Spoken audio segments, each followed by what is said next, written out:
Hello everyone, if you're new to my channel, consider liking and subscribing. It will make me feel wonderful if you do that. Thanks.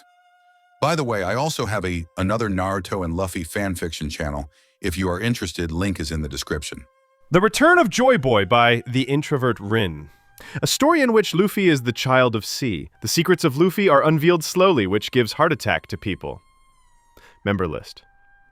Garrick Russell, Warlord. Black Money Young Lion, Warlord. KSG PL4YZ, Warlord. King Nemo, Warlord. Zach Travis, Warlord. Adios. The party had been a blast for everyone. Drinking, singing, dancing and eating to their heart's contents. Most of the Whitebeards and Spades were out of commission, having called a night and were laying sprawled on the deck of Moby and Spadil. Sleep didn't come to Ace easily due to his narcolepsy. He was tired, he had drank and eaten as much he wanted, but he couldn't go to sleep. So, he was sitting on the railing of Moby, his legs dangling, and lips humming a pirate shanty. The tranquil night would have almost played with him, if not for the lingering feeling of something which was itching on his mind. There was a feeling which was making him check on the Vivre cards of his dear family. A feeling that told him tonight's darkness would bring sorrow, despair and grief. Ace won't say his intuitions are as good as Luffy, who could practically hear the world. Ace wouldn't say that he can read people as good as Luffy, but the time with little menace of his brother had taught him things which no one ever could. "I didn't know you were a singer." An all-familiar voice spoke to him, making Ace give a soft smile to the pompadour-haired man. "I used to sing for Luffy, whenever he would have a nightmare." Ace responded back before continuing to sing in a low tune. Nightmares were a common thing which children go through, but nightmares which were worst memories was something Luffy was afflicted with. Ace and Sabo were always there for their baby brother, trying to console him, willing to do anything to see him smile than hear his heart-wrenching sobs which literally shatters their hearts. Thatch and Ace stood there for who knows how long, staring at the stars and moon which were twinkling brightly in the cover of darkness. The air was comforting, the silence wasn't uncomfortable, and yet the feeling which Ace was feeling was back. He had thought humming would calm down his mind, but no, his heart was shivering with cold which he had not felt since he had eaten his fruit. Ace spread his haki all over the ship when he felt his heart not willing to be consoled. He did this many times, feeling the soft flickers of his crew's haki, feeling the Whitebeard pirate's presence. Closing in on his observation haki, he felt someone, who by all right should be sleeping. But he was not. The person shouldn't even stand where he was. His haki was screaming the same intent which he had felt when Thatch announced his devil fruit in the galley. "Aren't you cold, Thatch?" Ace asked, wanting the person who was hiding to hear it. He doesn't know who the person seeks for. But one thing was clear, that guy was after either him or Thatch. "I am," Thatch responded, "but nights like this comes once in a while." Ace nodded, getting the meaning. Thatch was one of the biggest prankster in the Moby, leading chaos in his wake. When he wanted to prank, the calmness was good for health once in a while. Ace fake yawned, even if not a single drop of sleep wanted to touch him. "You look sleepy, sleepyhead." Thatch chuckled as he uttered the words, making Ace give a smile to the commander, hiding his initial intent. "Guess I should retreat then," Ace replied, jumping back on the deck and avoiding a look at the shadows where another man was waiting for who knows whom. "Good night, Ace." "Why?" Thatch waved Ace teasingly. "Yeah, night Thatchy," Ace responded as he took calm steps towards his ship. A calm facade which he had learned in the Revolutionary Army, his family. His haki on the man who he wanted to follow him. But Ace's steps halted as he felt the man come out of his cover and walk towards Thatch. Ace quickly turned back towards where he left Thatch, the person, Teach, his haki spilling all the killing intent for Ace to feel. "Devil fruit." Ace heard the snippets from Teach as he was inching closer and closer to Thatch, who had his back towards Teach looking at the calm ocean. "I don't know," Thatch replied, and Ace had stopped walking. He didn't need to feel the killing intent of Teach anymore. He didn't need to see the shining knife which Teach took out of his bag, aimed at Thatch, who was still looking at the ocean, unaware of the knife which would take his life. "Thatch!" Ace yelled, wanting to make the commander aware of the situation. "You bastard, get away from Thatch!" Ace shrieked as he used Zoro to materialize between Thatch and Teach. The knife, which had been thrust forward, went through Ace's logia body and penetrated the skin of the 4th Division commander in his stomach. But Ace didn't realize that, as he punched the traitor with a haki-coated fist in his gut. He wanted to incinerate the man, but it was not his right now. "Teach, why?" Ace heard Thatch utter in a broken voice as his legs gave away. "Thatch?"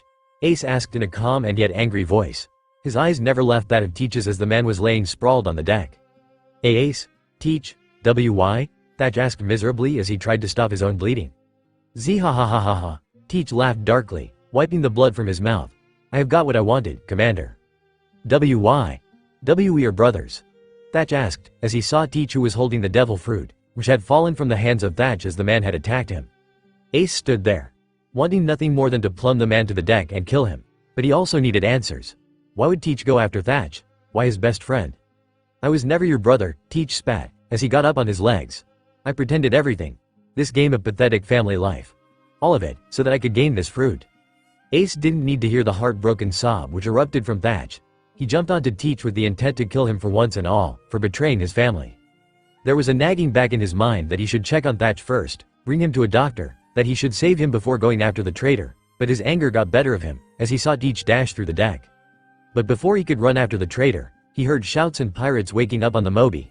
He hadn't noticed in his pursuit of Teach when he got surrounded by everyone. His own crew was standing at the sidelines watching everything go on in horror. "Ace, stop it, that's enough," a familiar voice shouted, giving Teach enough time to leap above the railing and go straight for the dark murky waters which surrounded them. But the Basta, "Stop it, Yoy," Marco, who was always level-headed, yelled at Ace, making him turn to the Phoenix, who was letting his flames cradle an unconscious Thatch as Hardo was applying pressure on Thatch's wound and others shouting to make a way for the stretcher to arrive to carry Thatch to the infirmary.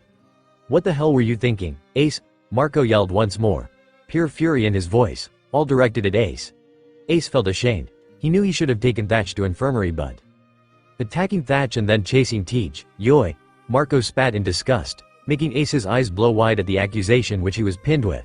He didn't notice how his crew started inching towards him. He didn't notice the concern in their eyes as they swore to protect Ace, their captain, no matter what. But Ace wasn't even given the chance to explain himself. "Stop it, Yoy, don't speak a single word, Yoy," Marco yelled, as he finally let go of Thatch, who was led below deck by the nurses and a crying Haruta on tow. The rest of the commanders were looking at Ace with anger evident in their eyes. "Were you planning this all along?" Another crew member, which Ace noted was from the 4th Division, shouted at him. "Trying to get close to our commanders and to take the head of Oyaji." Ace stood there speechless, wanting desperately to speak, to tell the truth, and yet he wasn't given the chance. The words were hurting him, as they were targeted to his heart, piercing it with daggers, trying to squash it all at once. "If Commander Thatch died, I swear I am going to kill you," someone yelled from the crowd. "Why should we even let him go when he had dared to harm our commander?" Another one AGR posed to be alive. Jozu spat. The man had much patience than others, but he was losing it all right now, seeing Thatch's blood which was on his hands. Your very existence is leading Thatch to fight a battle of life and death right now. Ace silently stood there on the deck, not caring if Marco caught the collar of his shirt and was lifting him up in the air, when not a single word came from Ace's mouth. All of Ace's resistance was beginning to wane. Deuce, who saw the same look which he had thought he would never see on Ace's face, the dark shadow which briefly passed over his features after his fight with Vice Admiral Doro, was back, and it was terrible this time. "Don't listen to him, Ace," Deuce shouted instantly, as he made his way to the first mate of the Whitebeard pirate who looked ready to kill Ace. "If it weren't for you, Thatch wouldn't be suffering, Yoy. Teach wouldn't have to jump overboard, Yoy," Marco yelled at Ace, slamming him to the railings of Moby, wanting to throw him overboard. "I am so glad that you didn't accept the position Oyaji was giving you," Aizu spat the next, his fan obscuring his eyes which were filled with tears. Ace had given up on struggling. His very life was hanging on the brink at the moment, as he dangled in the hands of Marco, whom he could defeat easily and yet chose not to. The continuous yelling which followed after for him to die, for Marco to tear him apart, to throw him to Davy Jones. Or worst, torture him, make him bleed as he had made Thatch bleed. Each word was heading straight to Ace's heart, who chose to not protest. "How dare you act as one of our friend?" Cruel shouted at him, being held up by Aggie 68's muscular body. "You damn traitor! You damn motherfucker, die!" Hundreds of voice chorused in midst, all aimed for him. His crew, ever the loving and supporting one, were keeping the crowd at bay. His crew was trying to free him up, but Ace couldn't hear anything above the voices of his past, which he thought had perished. "Son of Roger, huh? I say he has to be burned on the stake?" I hope his last words were, "I'm sorry for being born, and for being the trash I am." It's a misunderstanding. Ace would never. Our Captain Ace is innocent. Ace could neither hear his crew taking his side, nor could he feel Marco's angry punches on his face with hockey-coated fists. He just let them happen. At least he could feel pain above the voices, above all the shouting. Did I even deserve to be born? He was back again, being the 5-year-old who had picked a fight in the high town, and was looking over the cliff near the ocean, too tired to move his limbs, too tired to look at his grandfather who was sitting behind him. "You and your crew are going to suffer for all of it," someone shouted, stirring Ace. "If I were you, I wouldn't make Ace angry right now, Phoenix." Deuce let out with gritted teeth. He had been holding back the punches of the said man. Yes, he was not good at combat, but he couldn't let the first mate of the Whitebeards to have his way with Ace, who was lost. True to his words, flames encompassed Ace's body as he held the hand which was holding his collar, and performed a back flip, throwing the phoenix on the deck. The power which had been lost in his eyes were back, burning with protective flames. Ace tugged his hat low over his eyes to shield them.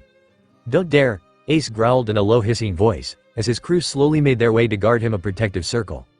The Whitebeard pirates stopped mid-step as a wave of haki washed above them, threatening them to take even a step closer and face the wrath of a king. The haki of the king was slammed full force on the commanders who were laying sprawled on the deck by now.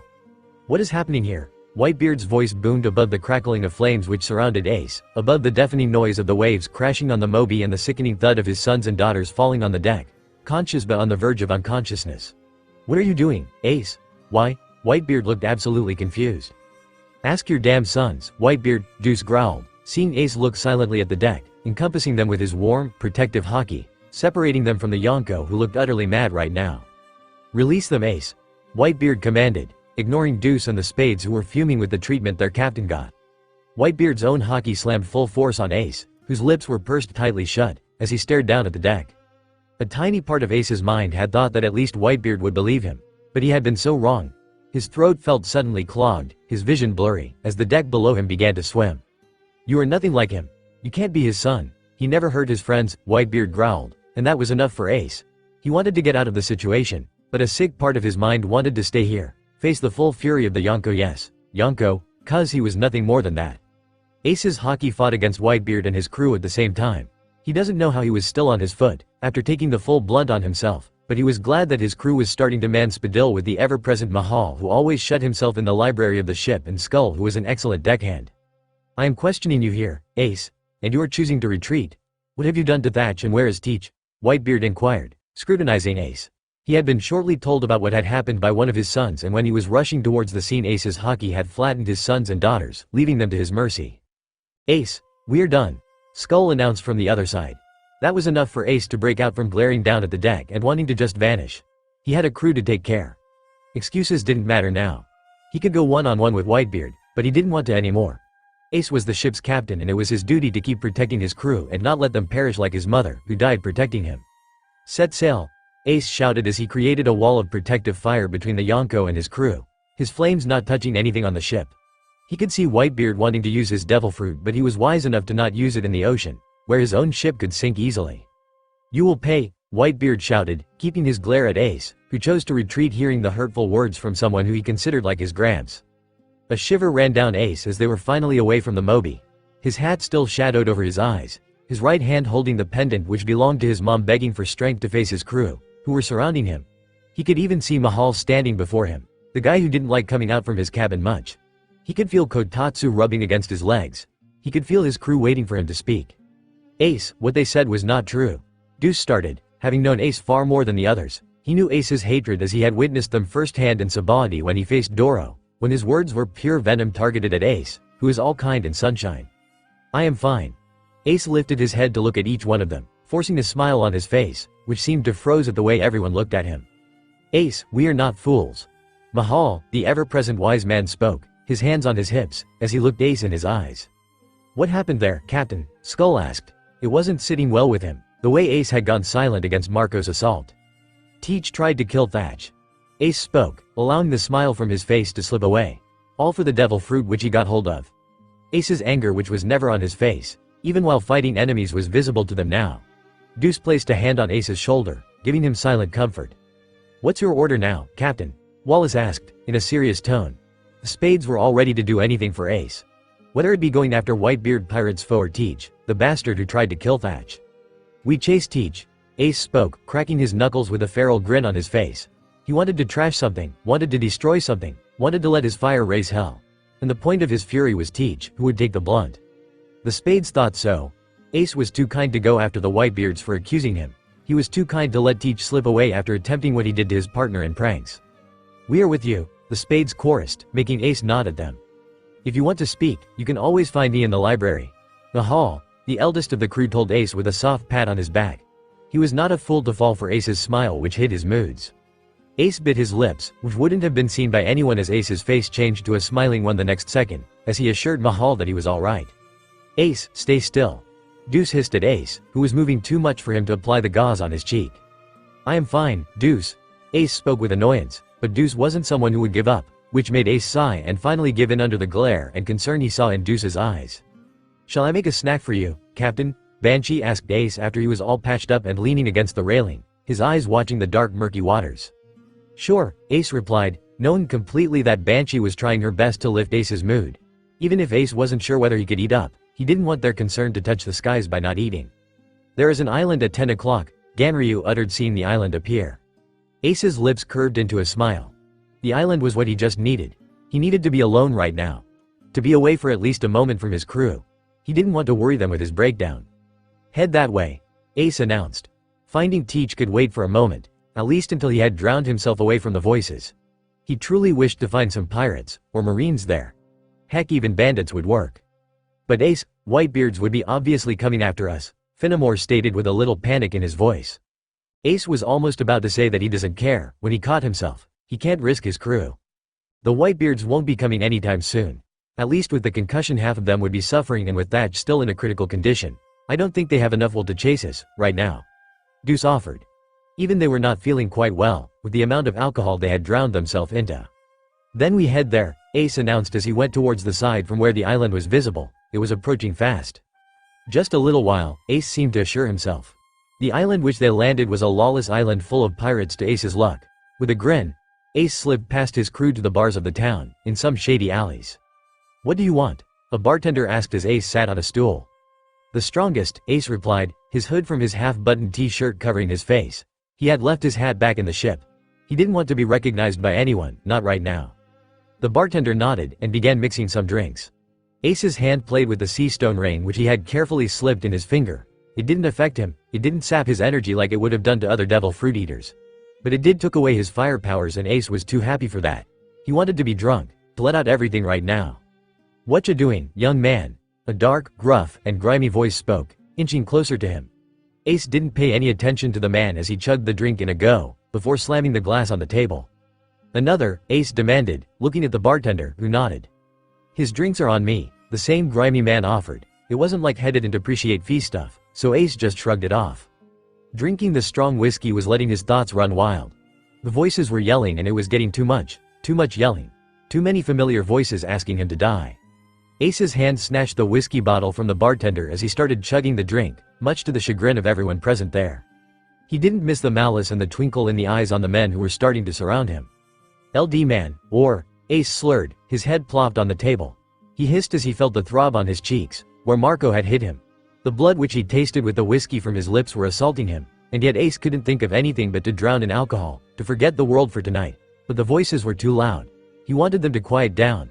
He can't be a grumpy, mopey, sad, and useless captain. But who was he kidding? The voices were just starting to haunt him again. "Would y'all mind to spend the night with me?" the same man who had sat beside him asked, his hands inching towards him. "No way in hell," Ace answered, getting away from the grimy man. He wasn't so depressed that he would let someone look at him like a piece of meat. "It's just one night, babe." Ace was done. He was done finally when the man's hand tried to grab him once more. He got up with his body, which felt utterly uncoordinated. Still, Ace was successful in landing a strong punch on the man's face, making him grin smugly.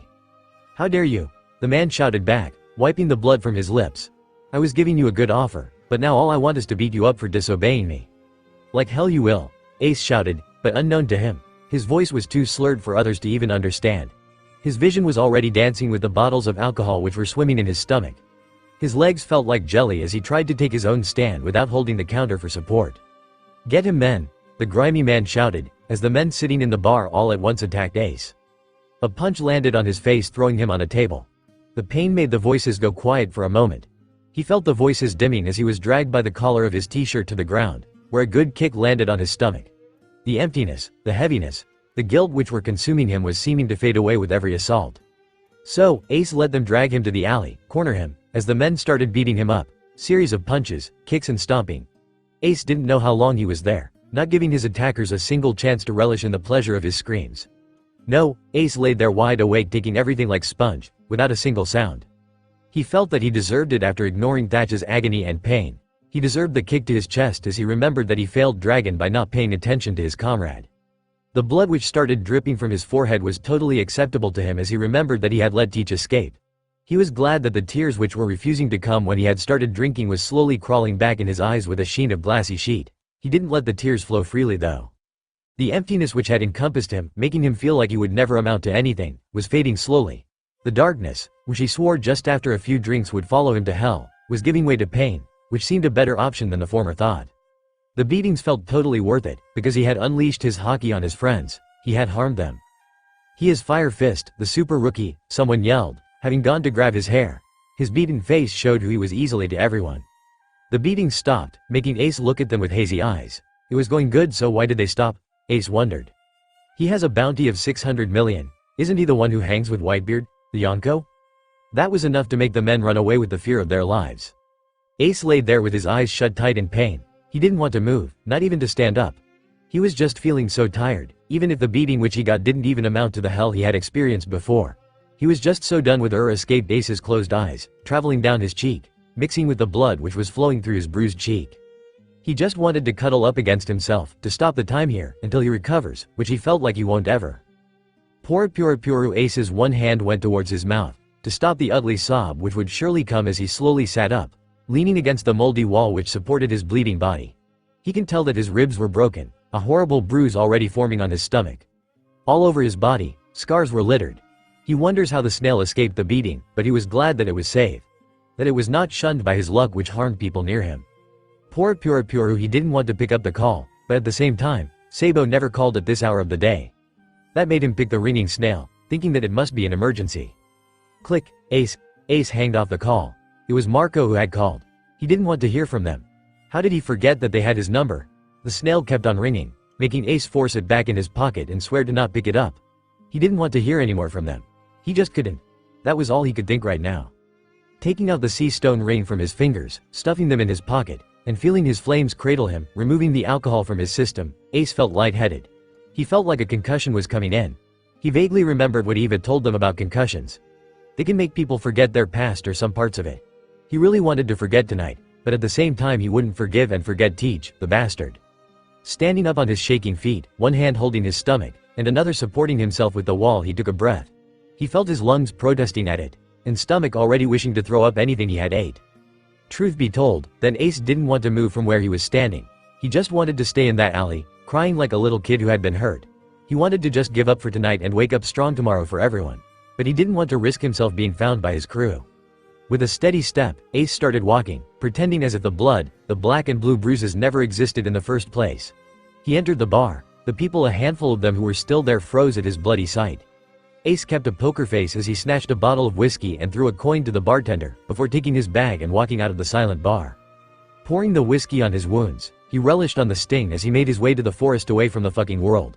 He didn't dare go to his ship for the night. He didn't wish to worry his crew with his bloody ghostly self. A chuckle erupted from Ace's throat as soon as he entered the perimeters of the forest. His hand smacked on his eyes, unbothered of the swelling and throbbing pain which followed soon enough. A horrible broken chuckle tore through his throat as his inner demons revealed themselves. The scarce life which he had sensed upon entering the forest were already running far, far away from his path. Throwing himself on the side of the little lake, he couldn't help but start giggling. The taunts, accusations, the wish that he was dead, the haunting reminder that he had been shunned by the Whitebeards who were like a second family to him, was crushing him. But all he could do was giggle and chuckle. How much of a moron was he to believe that the voices would fade away from the pain he was suffering? He wanted to drown in his broken chuckle, wanting to ignore the ringing of the snail which kept announcing its presence to him, reminding him of the Whitebeards.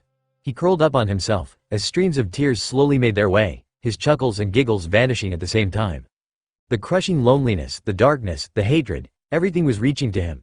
This is why he had never wanted friends. This is why he had kept his heart protected with the tall walls which he had built, from the cruel, shitbag of a world. This was why he had refused to show his true innocent self to others. Meow. Ace heard the beast before it slowly made its way to Ace's side, cradling him like a mother would do to her cub. Ace knew the lynx, Kotatsu, as he was gently pulled towards the fury animal. Ace didn't speak as more and more tears poured through his eyes, and his voice tore through his throat, showing the pain which he was in. His hold on the lynx grew tighter as his body shivered from the haunting feelings.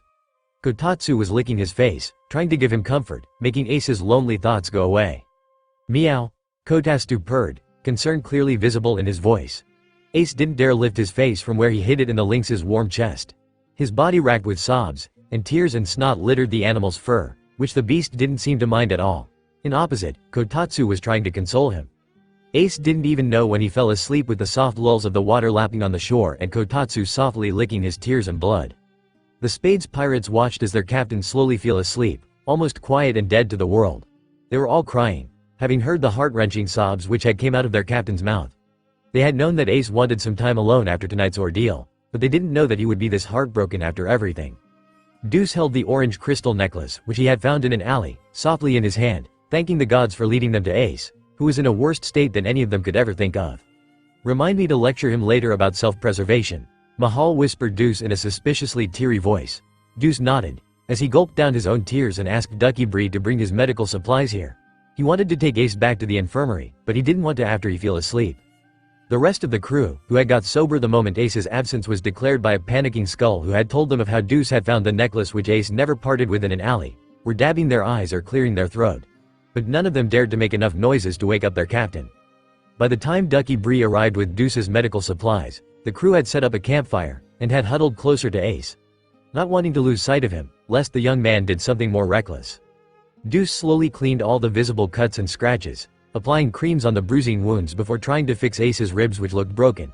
He really wanted to lecture Ace right now, but he didn't have the energy to do so. He couldn't do it, after seeing Ace's breakdown firsthand. They were nakama and yet Ace chose to hide away himself. That was hurting Deuce, but yet he was careful on applying the medicines on his captain, the friend who had named him. When Ace woke up, he felt fresh. Maybe it was from how he felt encompassed in a pure loving warmth in his dream. Opening his eyes, he froze. The first thing he met was with a very familiar furry animal, on whose chest his hands were neatly tucked in. That wasn't the only embarrassing thing. He felt legs and arms on his body. He panicked for a moment, before his hockey registered familiar presence as his crew. They were bundled together, each one of them, having at least a slight contact with him. His heart flooded with warmth and love which his crew showered him, but at the same time, his face reddened. If his crew was here, and the smell of the medicines was coming from his body, then he knew that he had been caught. He should have known when Kotatsu appeared out of nowhere. He was in for a real scolding, damn it. With a sigh, he realized that he can escape now or never. But the warmth was making him want to go back to sleep. Good morning, Ace. Ace didn't flinch, nope, he didn't. I know you were awake. Mahal's strict teacher-like voice came up above his head. Ace was in for it, wasn't he? Still, he wasn't the man's 4-hour lecture, so he did what he felt was the best. He started snoring loudly, pretending to be fast asleep. Ace, get up right now and you won't get a lecture from me. Mahal's voice spoke, making Ace almost stop snoring loudly in answer to the man. I knew it. You were awake, Mahal spoke in a strict voice, and yet Ace could completely hear the well-hidden worry behind it. Now get up. Ace pouted, before shuffling through his crew's legs and arms and sitting up sheepishly with a strawberry face. I'm sorry? Ace asked before his ears would start bleeding from the man's scolding. Damn it, Ace. Mahal groaned, rubbing his temples. Tell me, what does nakama mean to you? Nakama are family. Ace replied, not realizing which trap he was said to fall in. This is what Mahal was good at, lecturing people by making them come to a realization of what they had done. Do you consider us your nakama? Mahal asked next, keeping a straight face all the while. Obviously, Ace uttered without missing a beat. Then why? Why Ace? Mahal asked, eyeing his bandaged body. Why didn't you speak to us? I told you to come to me if you needed to talk, didn't I? Hell, if you didn't want to talk to me. There was Deuce, there was Skull and the others. Why didn't you talk to them? Ace was looking down at the ground. He knew Mahal was right, but he didn't want to burden them. Hell, a part of his mind wanted to snap on Mahal and tell that it was none of his business, but he couldn't. Mahal was his friend, his nakama, his family. A part of his mind reminded him of Dragon, his dad, when he would ask Ace what was wrong when he was struggling with the thoughts of liking or disliking his father Roger. I didn't want to worry you guys. Ace almost whispered, still looking at the ground. Before he could say any more, he was tackled in a group hug by the other spade pirates who were listening in. Baka, you are ours to worry, Deuce spoke gently nudging him on his head. Stupid captain, always getting into trouble, Skull whispered. Meow, Kotatsu purred. Soon, one by one everyone started telling Ace how much they respect, adore and love him. How much they care about him and how they would feel if Ace would shut himself up. Ace sat through all of this stunned. His eyes were getting glassy, as his heart started swelling up and the darkness which he had felt returning, starting to fade away. Ace's lips wobbled, as he was held by his crew, tears silently making their way down, which expertly vanished in form of steam. His crew didn't broke from the cuddle puddle as they held him, feeling that they would lose him forever if they let go of him. Everything will be alright, Banshee whispered softly, making Ace nod with a jerk. "We are always with you, Cap," Wallace spoke comfortingly, trying to ruffle his hair. Ace's breath hitched a bit before getting back in rhythm. "Thank you," Ace whispered softly. "Thank you for loving me." It would have almost gone unheard if not for how close everyone was with Ace. "Always," the crew chorused, still holding in the awkward position until a loud grumble tore through, making everyone laugh and Ace smile sheepishly. "I'm hungry," Ace whined, making his crew chuckle happily, seeing their captain coming back to them. In the beginning of the Grand Line, a little caravel ship sails in mid of a snowy weather which had befallen on them. This ship, the Going Merry, is heading for none other than Whiskey Peak. The ship was filled with mirthful giggles coming from a straw-hatted teen who was running around with Usopp on tow after destroying each other's snow arts. That is, if Luffy's melting Mr. Snowman in the freezing cold weather could even be counted as a snow art. On the deck, where snow was falling, Sanji, ever the lady-loving guy, was shoveling snow to impress the Miss Nami of his dreams, who was inside the galley. "Excuse me, doesn't this ship has a heater? This environment ain't for a king like me," Mr. Nine spoke arrogantly. He was shivering with cold despite the heavy blanket which he had worn around his body. "I'm cold," Miss Wednesday agreed with her partner, sitting in the same situation as that of him. "Shut your mouth. You're not guests here. You want to warm out? Then go shovel some snow or something," Nami yelled at the two arrogant people, her teeth gaining sharp edges. Cackle.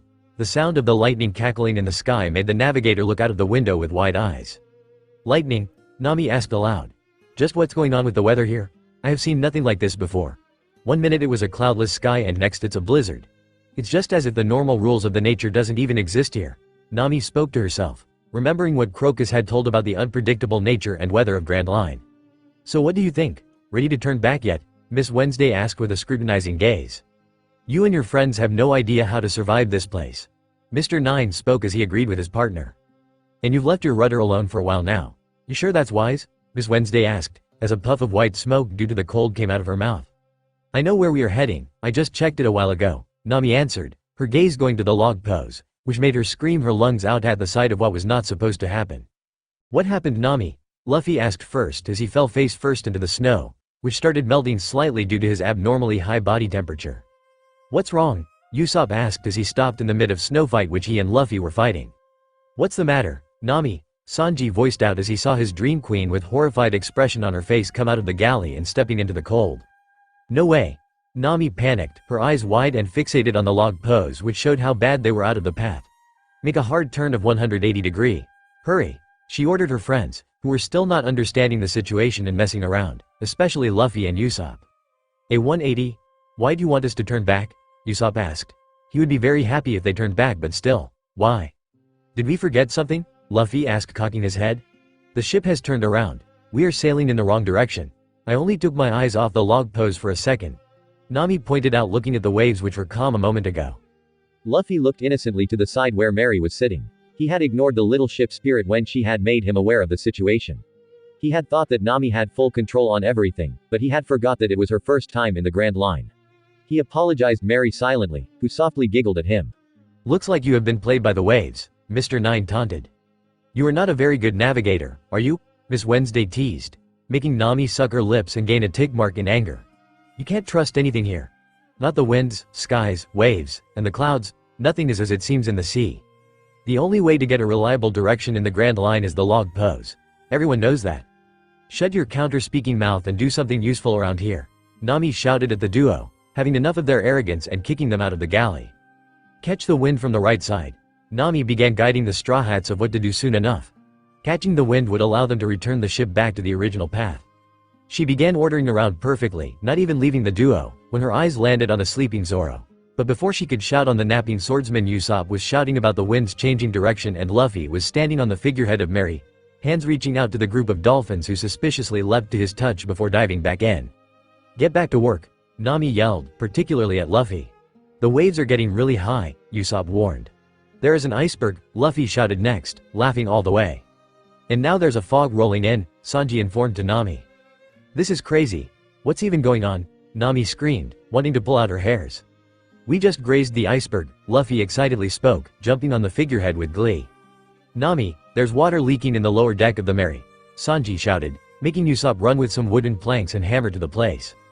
"The wind's picking up," Nami noted as the clouds above them started moving too fast, before shouting back. "Pull the sails. The winds are too strong. We'll overturn at this rate. Everyone needs to eat up and energize," Sanji appeared out of nowhere with rice balls, making everyone take as much as they could. "Oh crap. The sail's gonna tear up," Mr. 9 shouted above the hurried footsteps of the Straw Hats. "There's another part of ship damaged below," Miss Wednesday yelled in panic, making Usopp rush below deck. She was regretting her choice of asking the pirates. "Nami, where's the compass pointing now?" Luffy asked as Mary provided that they are again astray from their roots. "It changed again," Nami screamed. After a few minutes, when only a giggling noise could be heard coming from the Going Merry, a certain swordsman finally woke up from his nap. Stretching his limbs, Zoro stood up to see the sight of everyone sprawled on the deck, and Luffy giggling while sitting on the figurehead and looking at the ocean. That pointed the deranged point on the list, but that was the least weird thing according to Zoro about Luffy. "Hey, come on. The weather's nice and all, but that's no reason to be lazy," Zoro pointed out, as the others, except Luffy, gained a tick mark on their head. "Silly Zoro," Luffy giggled, turning back to his first mate. "We better be on the right track, that's all I can say," Zoro stated next, making everyone grit their teeth and mutter a "shut up bastard" in their heads. "Yep. Mary says we are on the right track," Luffy spoke in sing-song voice, his hands on the back of his neck, as the said being sat on his shoulder, visible only to Luffy. Zoro raised an eyebrow at that, before chalking it to something Luffy-like, which he would ask later. He knelt down to the two suspicious-looking man and woman who were curled up near the mast. "So tell me, what were your strange names? 'Cause I don't think you can be trusted," Zoro asked the duo with a smirk on his face, which made the said duo sweat profusely at the intimating aura leaking from the swordsman. "Even Zoro thinks so," Luffy butted in, standing beside Zoro to look at the blue-haired girl who he has clearly seen once at least. "Well, my name is Mr. 9, and I'm called Miss Wednesday," the two guests of their ship replied, intimated by the swordsman. "Right, you know those names sound familiar, and that's what bothering me," Zoro spoke, his left hand on his chin. "In fact, the more that I think about it, the more I'm certain that I've heard it somewhere before." A soft wind hit Luffy's ears, giving the name which he was so busy remembering with. His eyes widened as he finally recognized where he had seen the blue-haired girl. "I remember where I had seen you," Luffy told with his fist hitting his palm. Miss Wednesday's eyes widened, her heart hammering in her chest. "It couldn't be," shouted a brat, a kid even recognize her. "I saw you in the bevy NS word," making the listeners look at him in confusion. "Bevy? What's that?" Zoro asked in confusion as he noted Miss Wednesday take a breath of relief. "Bevy? Or was it levee?" Luffy asked, making a thinking face. Before Zoro can ask what he meant, he was bestowed a punch on his head, making him groan. "You jerk, do you think you can just sleep while we do all the work? You're lucky that we didn't toss your lazy ass overboard." By this time, Mr. 9, Miss Wednesday and Luffy fled from the scene, not wanting to face the woman's ire. Poor Zoro did the mistake of turning back to Nami with a glare of his own, which made Nami piss off more and award him with more potatoes on his head. Sitting on the figurehead, Luffy spotted a smile as he remembered of Koala, who would punch Ace, Sabo and him whenever they did something weird. But if he had to compare, then Nami was more scary than her. "Listen up everyone. There's no way to know what's gonna happen next," Nami yelled, walking away from Zoro. "During the terror that most of us just experienced, I came to an understanding of why the sea was named as the Grand Line. My navigation skills are useless here, but mark my words, I'll guide us through," Nami announced to the crew, with determination in her eyes. Okay, you sure about that, Nami?" Usopp asked with a sweat drop masking his fear. "Without a doubt, we'll be fine, just wait and see," Nami answered back with a smile. "Speaking of which, we are here," Nami pointed out to the foggy island which they were nearing. "Our first journey to the Grand Line comes to an end," Nami announced. "It's an island, I see giant cacti," Luffy cheered as he bounced on the figurehead with evident excitement on his face. "Thank God we have arrived," Usopp voiced out, holding his heart. "So, this is Whiskey Peak," Sanji spoke with a grin and a cigarette between his teeth. "The landscape's not something I have ever seen." "Thank you, but we ought to be leaving," Mr. 9 dramatically said as he stepped on the railing and bowed his head with extra courtesy. "It's been an interesting ride to say the least," Miss Wednesday added, as she made the same posture as that of Mr. 9. "Perhaps we will meet up again someday," Mr. 9 added, but Miss Wednesday would love to stay away from the straw-hatted teen if possible. She is really thankful that her secret is safe, though that makes her wonder if the kid was there in the Leveli which had taken place 2 years ago. Not to mention, she was also curious about the kid. "Bye-bye baby." The duo spoke together before performing a backflip and diving in the ocean. "That's a quick exit," Nami pointed out. "Guess we'll never learn what those two nutjobs were up to." Usopp spoke with a sweat drop. "Forget about them. Prepare to land," Nami spoke. "Look, there's a waterway right up to the shoreline. We can go inland by ship," Sanji informed Nami. "I'm weighing the possibilities of monsters out there," Usopp stated as he started to shake and shiver in fear. "It's definitely a possibility, considering it's the Grand Line," Sanji answered with his teeth clasped around his cigarette, which he lighted up the next second. Nah, I don't feel monsters here. Luffy replied with a pout, as if he was disappointed with the lack of monsters on the island. You can feel them? Zoro asked as he raised an eyebrow at the teen. Yep. Observation haki, Luffy replied in a sing-song voice. That reminds me, when can we start training on this haki? Sanji asked the next, looking fascinated about the training already. Weren't you about to show some other cool moves too? Usopp asked looking at Luffy, his fear and nervousness gone for the moment. Oh yeah, Luffy grinned, we can start today maybe. We might even have plenty of time for that. Nami pointed on. We do need to stay on this island for a certain amount of time as the log pose needs to record the island's magnetic field before we can move on to the next island. And it might take only a few hours or to several days for it to do so, Luffy added, making Nami nod. Suppose if we come across an island which is crawling with monsters, then we'll be stuck waiting and probably done for, Usopp spoke in fear. That's right, Nami confirmed. Don't worry about it, Usopp. Luffy patted the sniper's back. He won't let his crew handle a danger which they can't go for yet. Whoa, there are people near the shore, Luffy added as his haki alerted him of the crowd which was gathering in the shore. You sure? Nami asked, as she squinted her eyes to look through the fog to no avail. Soon, loud cheers erupted from the islanders, making the Straw Hats look at their sides to see and hear people chanting about pirates.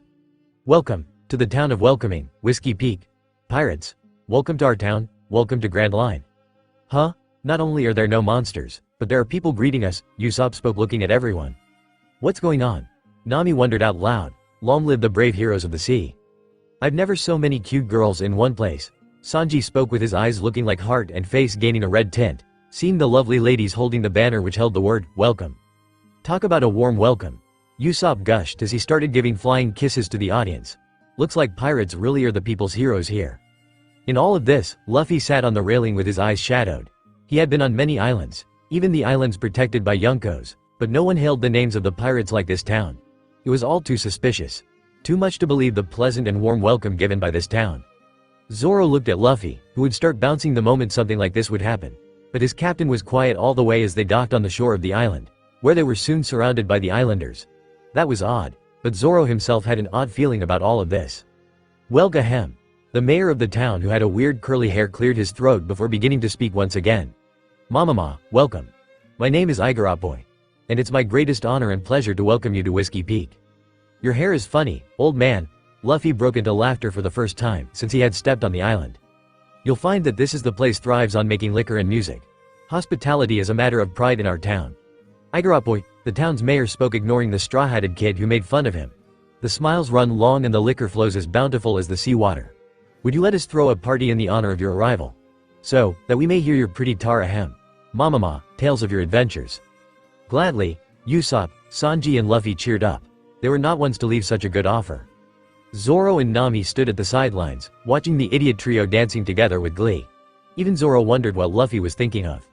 Ah, by the way, how long does the log pose take to record the island's magnetic field? Nami asked the mayor as soon as the idiot trio made their way to people, food and ladies. Log, oh, such boring details might have to be kept detained for now. Surely you'd like to rest up from your long journey. The mayor replied back, taking the orange-haired teen to the place where the banquet was going to be held. Now, let's prepare for the party.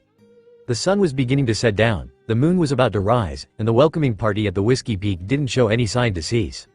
And then I looked straight in their eyes and told, Sea Kings don't ya dare touch my friends, or you have to answer to me. Usopp was regaling a tale to the ladies and gentlemen, who were listening, captivated to his story, while holding a jar of alcohol in his hands. Oh, wow, you're amazing, Captain Usopp. The ladies cheered on Usopp, giving a boost to his own confidence and storytelling. Zoro slammed his empty mug of alcohol on the table as another opponent of his fell flat. Amazing. This man outdrank 10 people, a commentator announced, before Two another orange-haired girl, who was still drinking, and this lady outdrank 12 people and is still drinking. I'm full, Luffy spoke as he finally let go of his 66th plate and patted his bulged-out stomach, which turned back to his normal skinny belly. Holy moly. Here we have their captain who's eaten enough food for 50 people. The commentator announced in panic, and the next second the 5 cooks who were appointed with the cooking collapsed on the floor. She, Luffy chuckled as he stood up from his place. He had been starving since they had left the reverse mountain. The food the cooks here made was good enough for him. With that thought, the straw-hatted teen started walking off, ignoring the commentary of how Sanji was flirting with 20 women all alone. Ha ha ha ha. What a festive ahem. Mamama, festive night this is. The mayor of the town spoke, as he blocked the path of the straw-hatted teen who was going towards the door. "Young man, won't you enjoy some dancing or singing?" "Nope," Luffy replied with a pop sound. He had enjoyed the party from the fake village islanders and had deemed them not too much of a threat for his crew for a while. Even Zoro can handle them all alone. "Can we do something to entertain you?" the mayor asked, sounding a bit desperate. "I told no," Luffy stated with a frown, as he tried to get away from the man who was standing between him and the door. "Let me show you the tour ahem, Mamama, town then," the mayor spoke as he sidestepped from Luffy's path, to avoid suspicion. "I don't have time for that, old man," Luffy stated with an irritated face, before walking away from the mayor who tried keeping up with him, but sadly the mayor was too slow and by the time Luffy stepped on his deck, the mayor was still far away to hear the splash of the water. As Luffy dove in with glee in his mother's waiting arms, where a group of dolphins, and some sea kings and little fishes were eagerly looking forward to see and play with him. She. Nika giggled as his mother playfully ruffled his hair, making them look familiar to the cloudy wisps which he had a long time ago. The only difference was in the color right now. And he was glad that it was, otherwise he doesn't know if he could still be here. The red velvety horizon which would normally never be seen within the dark murky waters, were shining brightly in the deep and dangerous waters of the Grand Line, making Nika run to the sea creatures who were patiently waiting for him. She. Nika laughed as he got tackled by the dolphins and the sea kings. The little fishes were nibbling and tickling on his soft flesh, making him splutter gleefully. "What about the humans, little king?" a sea king, who looked too old and wise, asked. They lived around here and knew full well what was going on in the island. "They will find for a while," Nika grinned as he started playing with the little playful fishes and dolphins. He could trust on Zoro and he knew the swordsman would let nothing happen till he resurfaces. He could see his mother nodding at his decision and observing him with a soft smile on her lips. Igarappoi clenched his fists tight when he saw the captain enter his little caravel ship. He had to remind himself that it was not the end of his plan. They would definitely catch him up. So, he waited outside as the sun began to set down, for the team to come out of the ship. It was ticking him off as more and more time passed and the evening changed to one of the chilly nights on the Whiskey Peak. He must have fallen asleep, Igarappoi muttered to himself after an hour or so of waiting for the team to come out of the ship. He thought about the amount of sleeping potions which were added to the team's food. With that he turned his back to the ship and made a mental note to send someone to fetch the team later. Igarappoi headed towards the little cottage where the other pirates were partying and to his luck they were fast asleep. "They warmed themselves up partying and are fast asleep," Igarappoi spoke in a low voice and closed the door behind him. "Sweet dreams, brave adventurers." My, how the cactus rocks gleam under the pale moonlight, beautiful as ever. "If I may say, your poetic skills are beyond comparable, Igarappoi. I mean, Mr. 8. A familiar voice commented, making Mr. 8, who was looking at the ship where the main target was, stop. "Oh, it's you," Mr. 8 spoke without looking back, knowing the voice Mr. 9 very well. "So, where are they?" Miss Wednesday questioned as she started approaching the man with weird curly hair with her partner, Mr. 9. "They're falling." Mr. 8 spoke as he turned slightly to the duo. "Straight to hell." A dark shadow crept on the man's face as he uttered the last words. "Damn, my head is killing me. Our guest didn't have the good taste to pass out gracefully, so I passed out drugs a little, otherwise it would still be going on." Another voice butted in, as a woman with a nun outfit came out of the very door where the rest of the Straw Hats were. "So, tell me, was it really necessary to put on this elaborate show for those idiots? I mean, they're only a bunch of weak-looking brats, and not to mention, the captain is a moron and a literal kid." "Miss Monday." Mr. 8 greeted the lady, who took off her hood and false attire to show her pink hair and pink dress. "We should have just crushed them at the harbor. The town is short enough on food as it is already. And it's not like we had high hopes on getting that whale meat either." Miss Monday pointedly spoke. "Why don't you go and try to kill that damn whale?" Mr. 9 yelled back. "We tried our best, you know," Miss Wednesday retorted angrily. "Both of you calm yourself before you question my plan. You should see this." Mr. 8 spoke up as he stuffed his hand in his jacket and pulled out a bounty poster. "I have done my homework about this crew." "What, 50 million bellies?" the trio shouted, seeing the bounty poster of the brat who didn't even look like that much of a big threat. "Yes, and not to mention, the very same team carries valuables which can earn us quite a good amount of belly," Mr. 8 stated as he clearly remembered the pearly and seashell bracelets on the team's wrist. Not to mention the silver chain which he saw hanging in the team's neck. The memory of the faint glowing of his shirt above a locket hanging by the chain reminded Mr. 8 that the boy was worth capturing. But in any case, they are already out cold. This should make an excellent report for the boss, Miss Monday pointed out, before she remembered something else. "Where's the captain? I haven't seen him inside for a while." "He is in his ship, fast asleep." Mr. 8 spoke. "Now go confiscate valuables on their ship and tie them all up. And don't kill them, if you'll then we will lose 30% of the bounty money." "Hey, sorry to interrupt," a voice butted in. "Would you mind letting my friend sleep?" They had a long day and the journey was exhausting, or so was I told. Hey, Mr. 8 and Miss Monday. One of them escaped the room when weren't looking. Some people came running at the very same time to the said people. He's right over there, Miss Wednesday pointed out to the roof. Sneaky wretch, you should have stayed asleep with your friends, Mr. 8 asked, leveling the man who had his swords out with a glare. A good swordsman never makes a mistake of letting his guard down, plus I took a nap earlier, Zoro answered from where he was sitting cross-legged on the rooftop. Judging by the scowls and the cheap disguises, I'm guessing you all are bounty hunters. The specialty is robbing drunk pirates who fall for your hospitality. It's original, I can give you that at least, Zoro mused. The group of bounty hunters, true to their nature, started taking out their weapons and gathering around the building where Zoro was standing on. There's about a 100 of US bags, give or take, Zoro spoke as he stood up from his place. And I'll fight all of you. You hear me, Baroque Works? The name of organization was enough to piss the group of bounty hunters more as W about the name of the secret organization.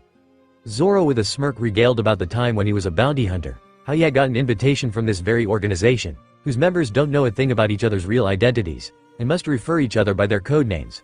With a devil smile, he also stated how the boss's identity and location were also a mystery. Hey, was that supposed to be a secret? Zoro asked with a smug grin as he saw the pissed off faces of the group. This is a surprise. If you know all of our secrets, then we are left with no other choices than to kill you. Mr. 8 spoke grimly. And another gravestone shall be added to Cactus Rocks tonight. Kill him. Mr. 8 pointed out to the location where the swordsman was once. He disappeared. Miss Wednesday stuttered out. He's gone, but how the hell can he just disappear?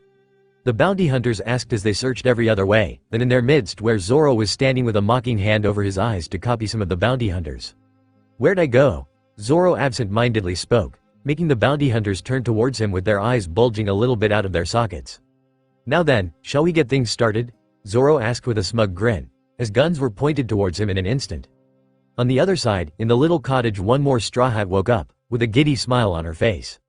Looks like they left, the orange-haired girl spoke in a sing-sing voice, as she danced her way to the door, picklocking it and making a way out of the caged place. The only thing which was motivating her in the midst of the shouts and screams of the bounty hunters was the amount of money she was going to earn from the said people.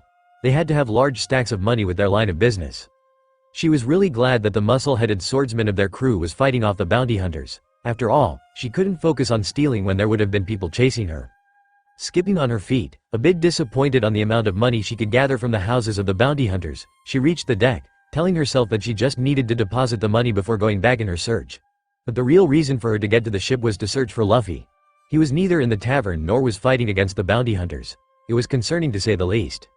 The idiot must have gone to raid the fridge, she muttered to herself, as she dropped the goodies in the women's room before heading back to the kitchen. To her utter dismay, the teen was not there.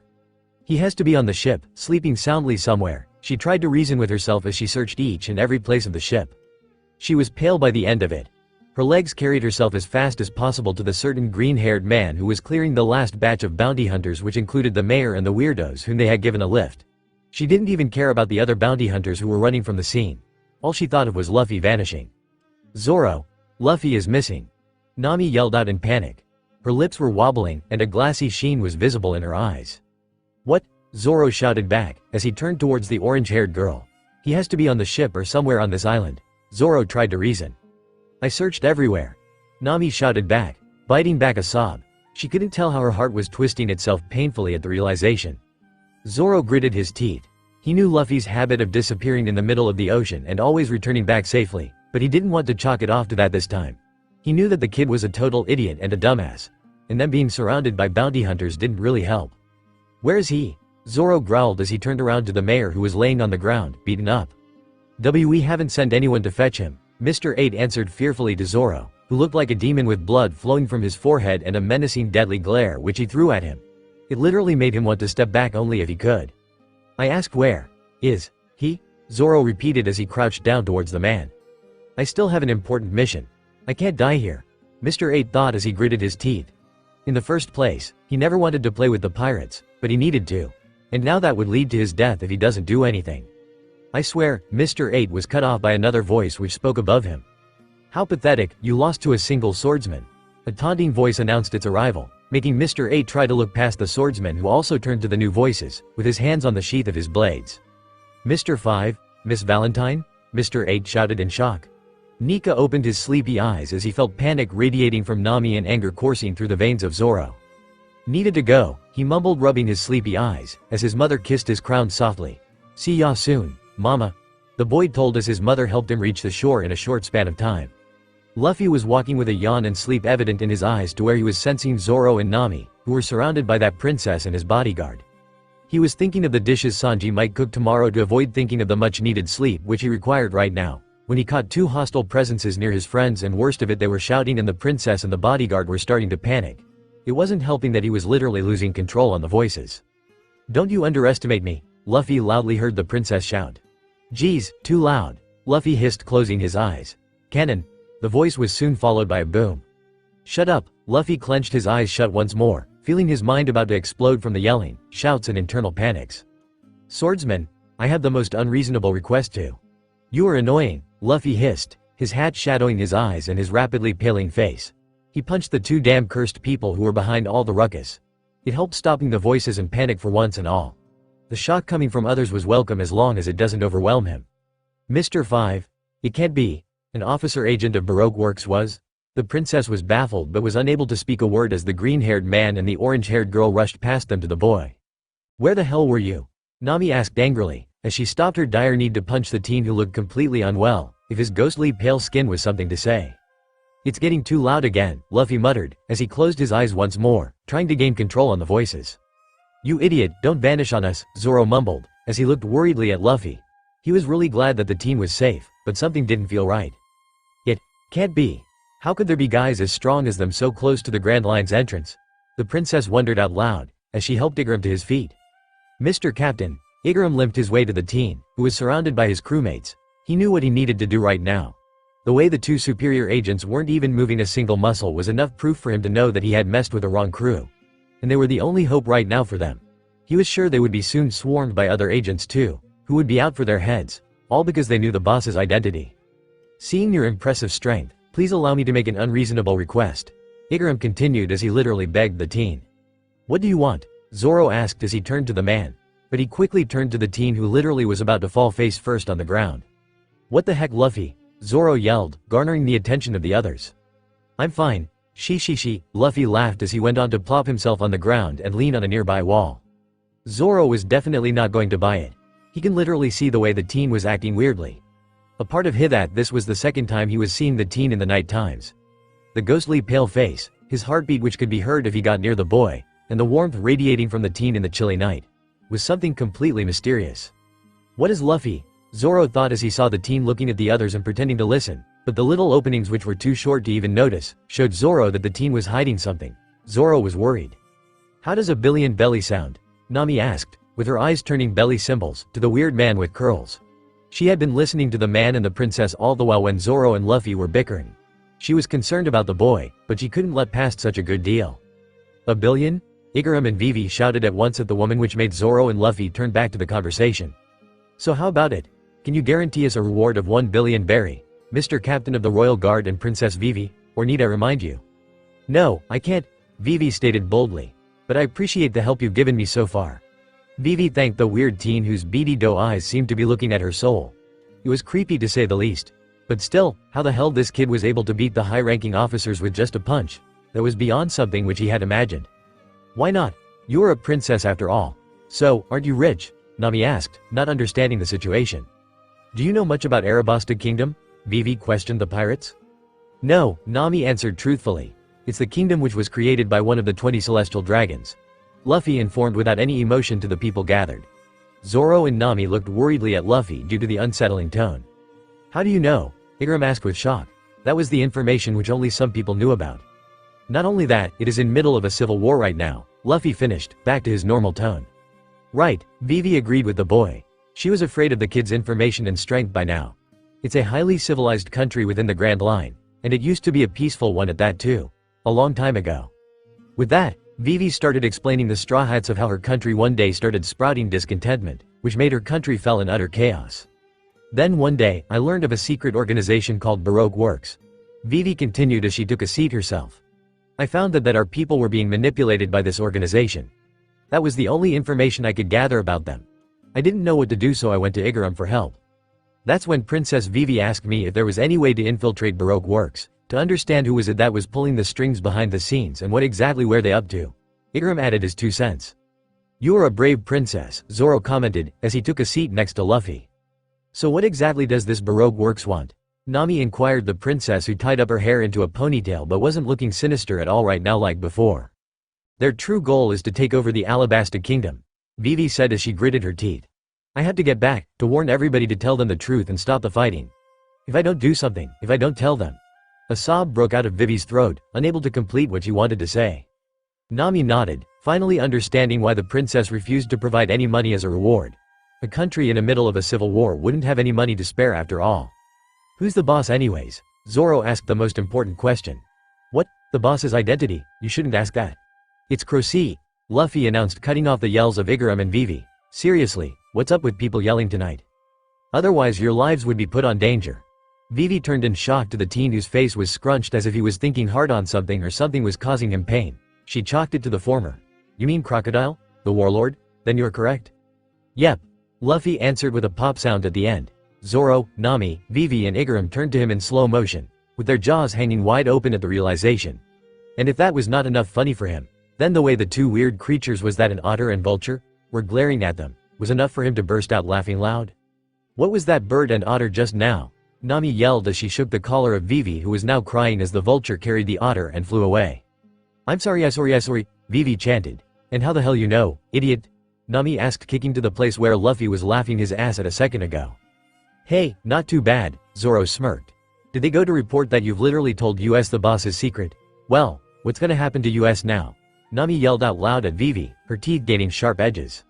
I'm really sorry, but if the kid wouldn't have said, I might have not told the correct name, Vivi tried reasoning. You think that matters to me? Why do we have to be hunted because you wanted to correct this damn idiot? Nami yelled, wanting to really pound the rubber boy who was rolling on the floor, unable to stop his laughter. We just barely entered the Grand Line and already have a warlord chasing after us. Nami cried, digging the heel of her palms in her eyes to wipe the tears. So, when do we get to see this guy? Zoro inquired with a smirk. I would love to have a match with Croce. Finally someone worth fighting till now. Luffy affirmed as he nodded his head. Shut up, you two, Nami shouted, her teeth gaining sharp edges. Even if the duo were freaking strong, but that doesn't mean she deserved to be hunted and expected to fight against a scary warlord, who is single-handedly responsible for bringing a country to ruins. She got up gently and started walking off. They needed to get off the island as fast as possible. Where are y'all going, Nami? Luffy asked, blinking his eyes innocently. They don't know what we look like yet, so we should set sail immediately and get the hell out of the island, Nami declared, only to stop by the otter, who presented her with 3 sets of drawings, which included her, Zoro's and Luffy's sketches. Wow, you were good at it. Nami clapped her hands dumbly, before turning back and screeching her lungs out. Now we can't even run away. Why even run away? Luffy asked as he jumped up on his feet and leaned on it, to hide his little dizzy head. Looks like the 3 of us are gonna sit on the very top of Baroque Works' hit list, Zoro pointed out with a smirk, making Luffy laugh wild and free. A good fight was always welcome in his dictionary after all. I do have 500,000 in my savings, that I can give you, Vivi tried to assure a crying Nami in the corner of the alley. You have nothing to fear, Igaram announced his arrival. He had slipped past them, when they were not noticing, to work on his plan. I'll be a prime mamama, it'll be alright. Princess, I have come up with a plan. The man presented himself with a similar costume as that of Vivi's, his hair tied up tightly and a red lipstick on his lips. He also carried 3 fake dummies on his hands. Igaram, what are you? It was Vivi who voiced it out first with a sweat drop. Whoa, you definitely look like Vivi. Luffy spoke with awe and fascination clearly visible in his doe eyes. I'm surrounded by an entire parade of idiots, Nami mumbled to her depressingly. Please listen to me carefully, Princess Vivi, Igaram said in an attempt to cut off the awkward glances he was getting. Once Baroque Works intelligence networks learns of what happened here, agents will be sent after you immediately. And since you have all learned of the boss's identity, you must. Yes, knowing them they will send 1,000 agents after me, Vivi affirmed, making Nami cry out. Thus my plan, disguised as this, I'll pretend to be you. I'll take these 3 dummies on board with me AHT course to Alabasta. Igaram spoke, ignoring the straw-hatted teen who was poking the 3 dummies with his hands. By the way, have you decided to escort the princess safely back to Alabasta or not? Igaram asked, looking at the teen who got from his place and walked towards the swordsman. Fine by me, as long as you all don't start shouting. Luffy mumbled the last part. Hold up, Crocodile might be already after us, Nami yelled out. her teeth gaining sharp edges once again. "Is this crocodile guy really that dangerous?" Zoro asked Igaram. One of the 7 warlords of the seas, Igaram spoke, not noticing the face of disgust Luffy made, which Zoro surely saw. He is a legally recognized pirate, due to which he has no bounty on his head. But long ago his bounty was worth 80 million belly. 80 million? That's 4 times Arlong's bounty, Nami cried out, tears rolling from her eyes. "Will you do this for us?" Igaram asked the teen. "Sure, it sounds like it'll be fun kicking his ass anyways," Luffy spoke in a sing-song voice. "We are forever grateful." Igaram spoke bowing his head. "I need to leave now," he spoke as he started heading towards the shore. "Aren't ya coming, Luffy?" Zoro asked, seeing Luffy sitting on a barrel. "Nah, go ahead, I'll get Sanji and Usopp, so that we can leave in a moment." Luffy spoke, making Zoro raise an eyebrow. "Well then, let's pick those idiots." Zoro headed towards Luffy, whose eyes widened for a moment. Zoro had seen the way the teen had been wobbly steps from the moment he had appeared, and his pale ghostly face wasn't helping. He would be a shitty first mate to leave him alone. "Hop on," Zoro stated, looking at Luffy, who looked shocked, then sucked his lips in, before hopping up and getting a piggyback ride from him. "Thanks Zoro," Luffy mumbled as his legs were securely held by Zoro so that the teen doesn't fall over. Luffy was really happy to have such a crew. Also, for once he was glad that he was not getting any bad memories after using one of his Nika attacks and was feeling only dizzy. He really needed to sleep for a bit more, as his mother had told him. But well, he was okay, and moreover, Zoro was with him. "Anything for you, Captain," Zoro mumbled out. "Though you got to tell when you're not feeling well and stop worrying us." She. Luffy laughed softly, as they headed towards the little tavern where Sanji and Usopp was. "I'll tell you one day, but not now."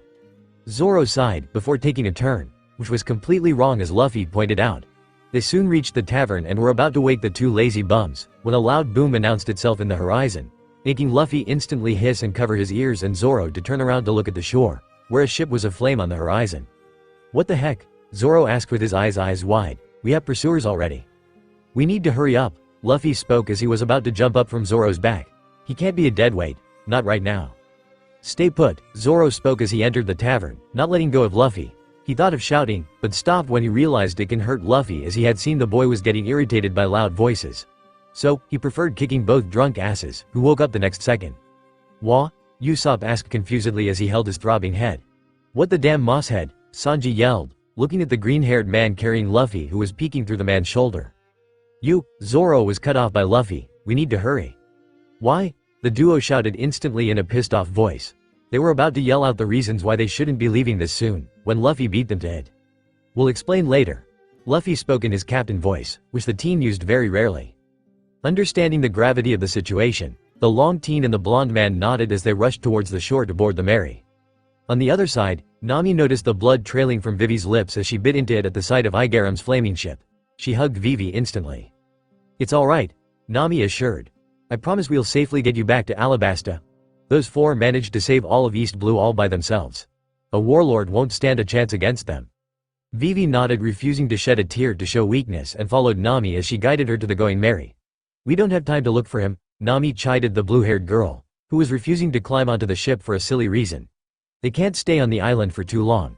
Who knows when the Baroque works would decide to attack them." "I am not going to just leave him here," Vivi retorted, running her gaze everywhere worriedly. "But listen," Nami was about to talk some sense into the princess when another voice butted in their conversation. "Hey, what's the problem?" Zoro asked, looking at the 2 bickering women. "Apparently her duck's gone missing and now she is refusing to leave without him," Nami provided Zoro and turned back to reason with the princess. "Oh, are you talking about this guy?" Luffy asked as he appeared out of nowhere, petting the head of the kind duck, which was giving him a free ride, which in turn allowed Zoro to move freely and assist Sanji and Usopp in getting Mary ready to set sail. "He's here?" Nami and Vivi yelled in unison. "Carried Luffy all the way back here?" Zoro said, pointing at the duck, who lifted his one arm in the air to his owner and quacked.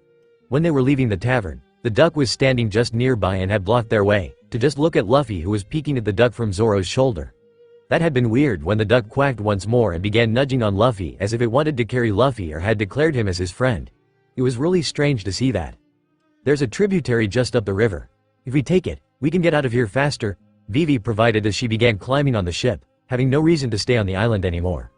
"Let's set sail," Luffy cheered, as the ship began to thread the waters. "Hey, how many people do you think Baroque Works will send after us?" Zoro asked as he approached the princess, who was sitting beside her duck. "I am not sure. I know there are about 2,000 loyal employees in Baroque Works, And I know there are certain bases like this one set up in some other areas. Vivi informed the group. You really mean they could send 1,000 people after us? Nami asked with wide eyes to Vivi. Will anyone explain to us what the hell is going on? Sanji asked as he chewed on the butt of his cigarette angrily. The Mosshead had refused to answer what was going on, and not to mention, Luffy had given them orders, which he uses rarely. Can't we have just stayed there for one more night?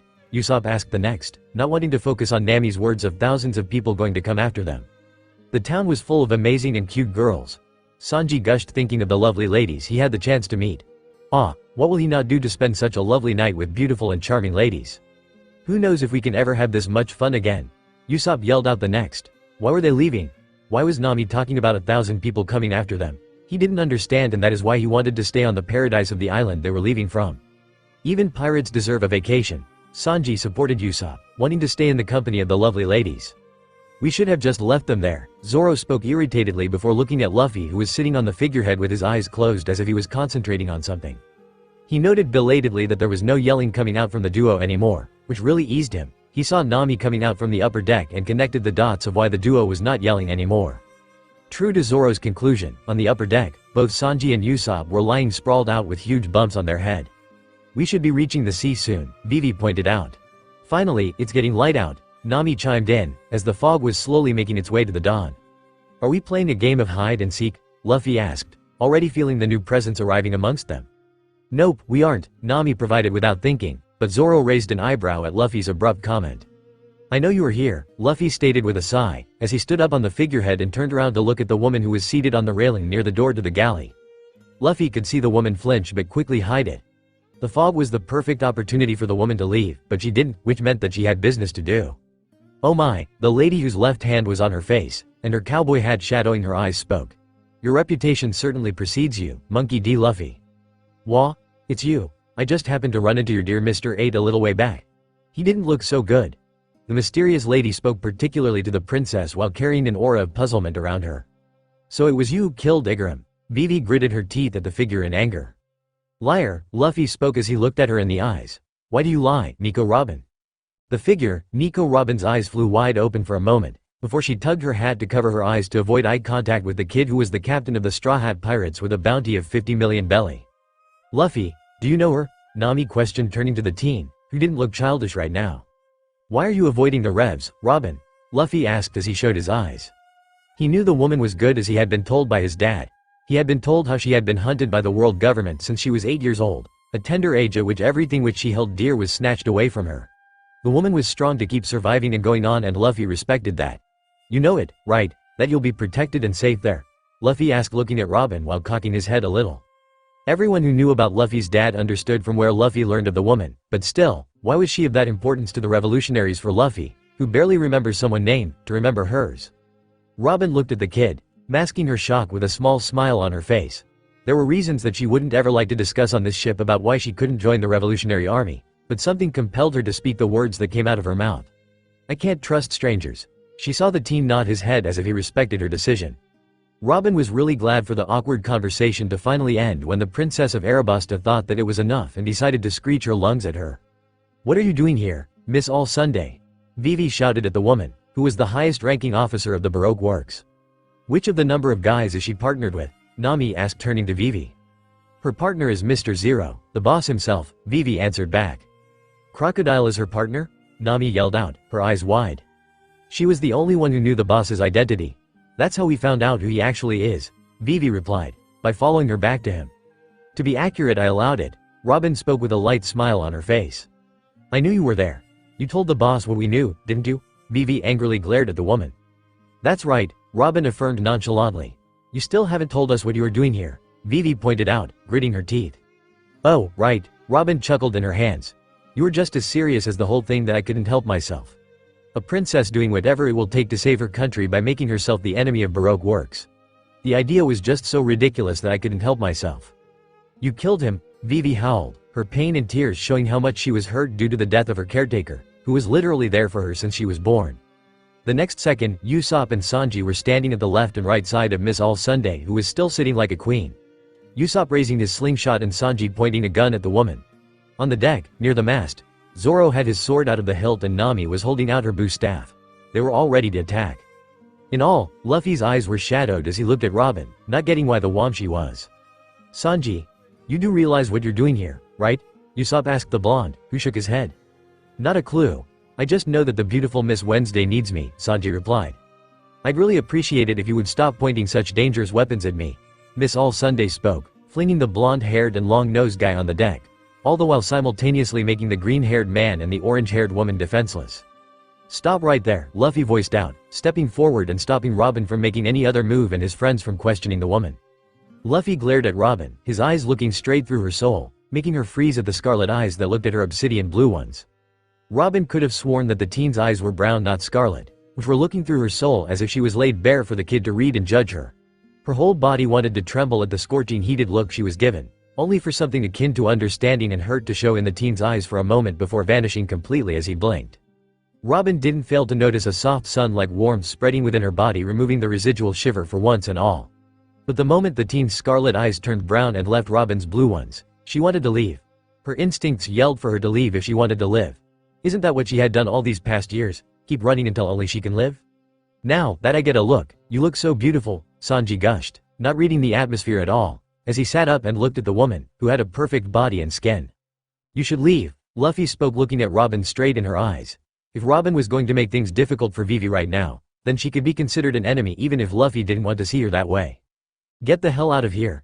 Usopp spoke, hiding behind the mast and pointing a finger at the woman, making Nami and Zoro sweat drop at the long-nosed teen's antics. Robin ignored the words as her mind whirled. Monkey D. Luffy, a kid who looked to be in his early teens, had a ridiculously high bounty of 50 million belly. But the encounter with him personally made Robin realize that the bounty didn't show how much dangerous the preteen really was. Robin was sure that if luck was out there, then currently it was at the side of the princess of Alabasta, Nefertari Vivi. With someone as strong as the preteen, who had evaded her earlier tries of snatching his hat up from his head and made her want to leave, the princess was in safe hands. But still, the next stop would be unfortunate for the merry band of pirates, and facing Crocodile was still out of the question. I haven't been given any orders to follow you, Miss All Sunday spoke as she finally was able to speak. I just thought to warn you guys of the next destination you are headed to. The name of the next place of your journey is Little Garden. We wouldn't need to lift a finger since you'll be long dead before you reach Alabasta. We don't need your warnings, Luffy spoke as he poked his tongue out at the woman. The name of the next island was enough to make him feel energized and forget that they had a not-so-enemy on board. Hearing the stories of Little Garden was something which he would peg his father to do when he was with him. It was one of his favorite bedtime stories. He had always wanted to see that place of giants and the forest which has to be too big. Yeah, get out of here, you big meanie, Usopp shouted from where he was hiding behind the mast. Really? How old are you? Zoro asked with a sweat drop to Usopp. Allowing yourselves to be wiped out then? Robin asked as she threw an eternal pose to Vivi, who caught it. Eternal pose? Vivi asked out loud. Using that you can just skip right past Little Garden without stopping and then head straight to an island near Alabasta. The pose points to an island called Vacant Islands. None of our agents know that course, so you won't be followed. Robin answered, looking at the princess. Why are you giving this to us? Vivi questioned out, holding the eternal pose. This gotta be a trap. Zoro pointed out the obvious. Luffy took the eternal pose from Vivi and looked at Robin with a childish pout, which made Robin affirm that the preteen was way too childish to be a captain, but his strength might justify the unsaid. You can't decide which path I'll choose. Luffy spoke and shattered the eternal pose with his bare hand. Not a second later, a kick grazed the hair of the teen, as the said teen moved from the path of Nami's assault expertly. Stay still, you damn idiot. She just went out of her way to show us an easier way to follow. Maybe she's actually trying to help us get away. Nami yelled at the teen as she followed him to Zoro, where Luffy ran off to. You aren't the one who decides where the ship goes, Luffy replied back, meaning his words. That was enough for Nami to sigh and give up her attempts at murdering the teen, which she wouldn't have done anyway. She didn't want his family out for her blood after all. Well, that's too bad, Robin spoke as she stood on her two legs instead of sitting on the railing.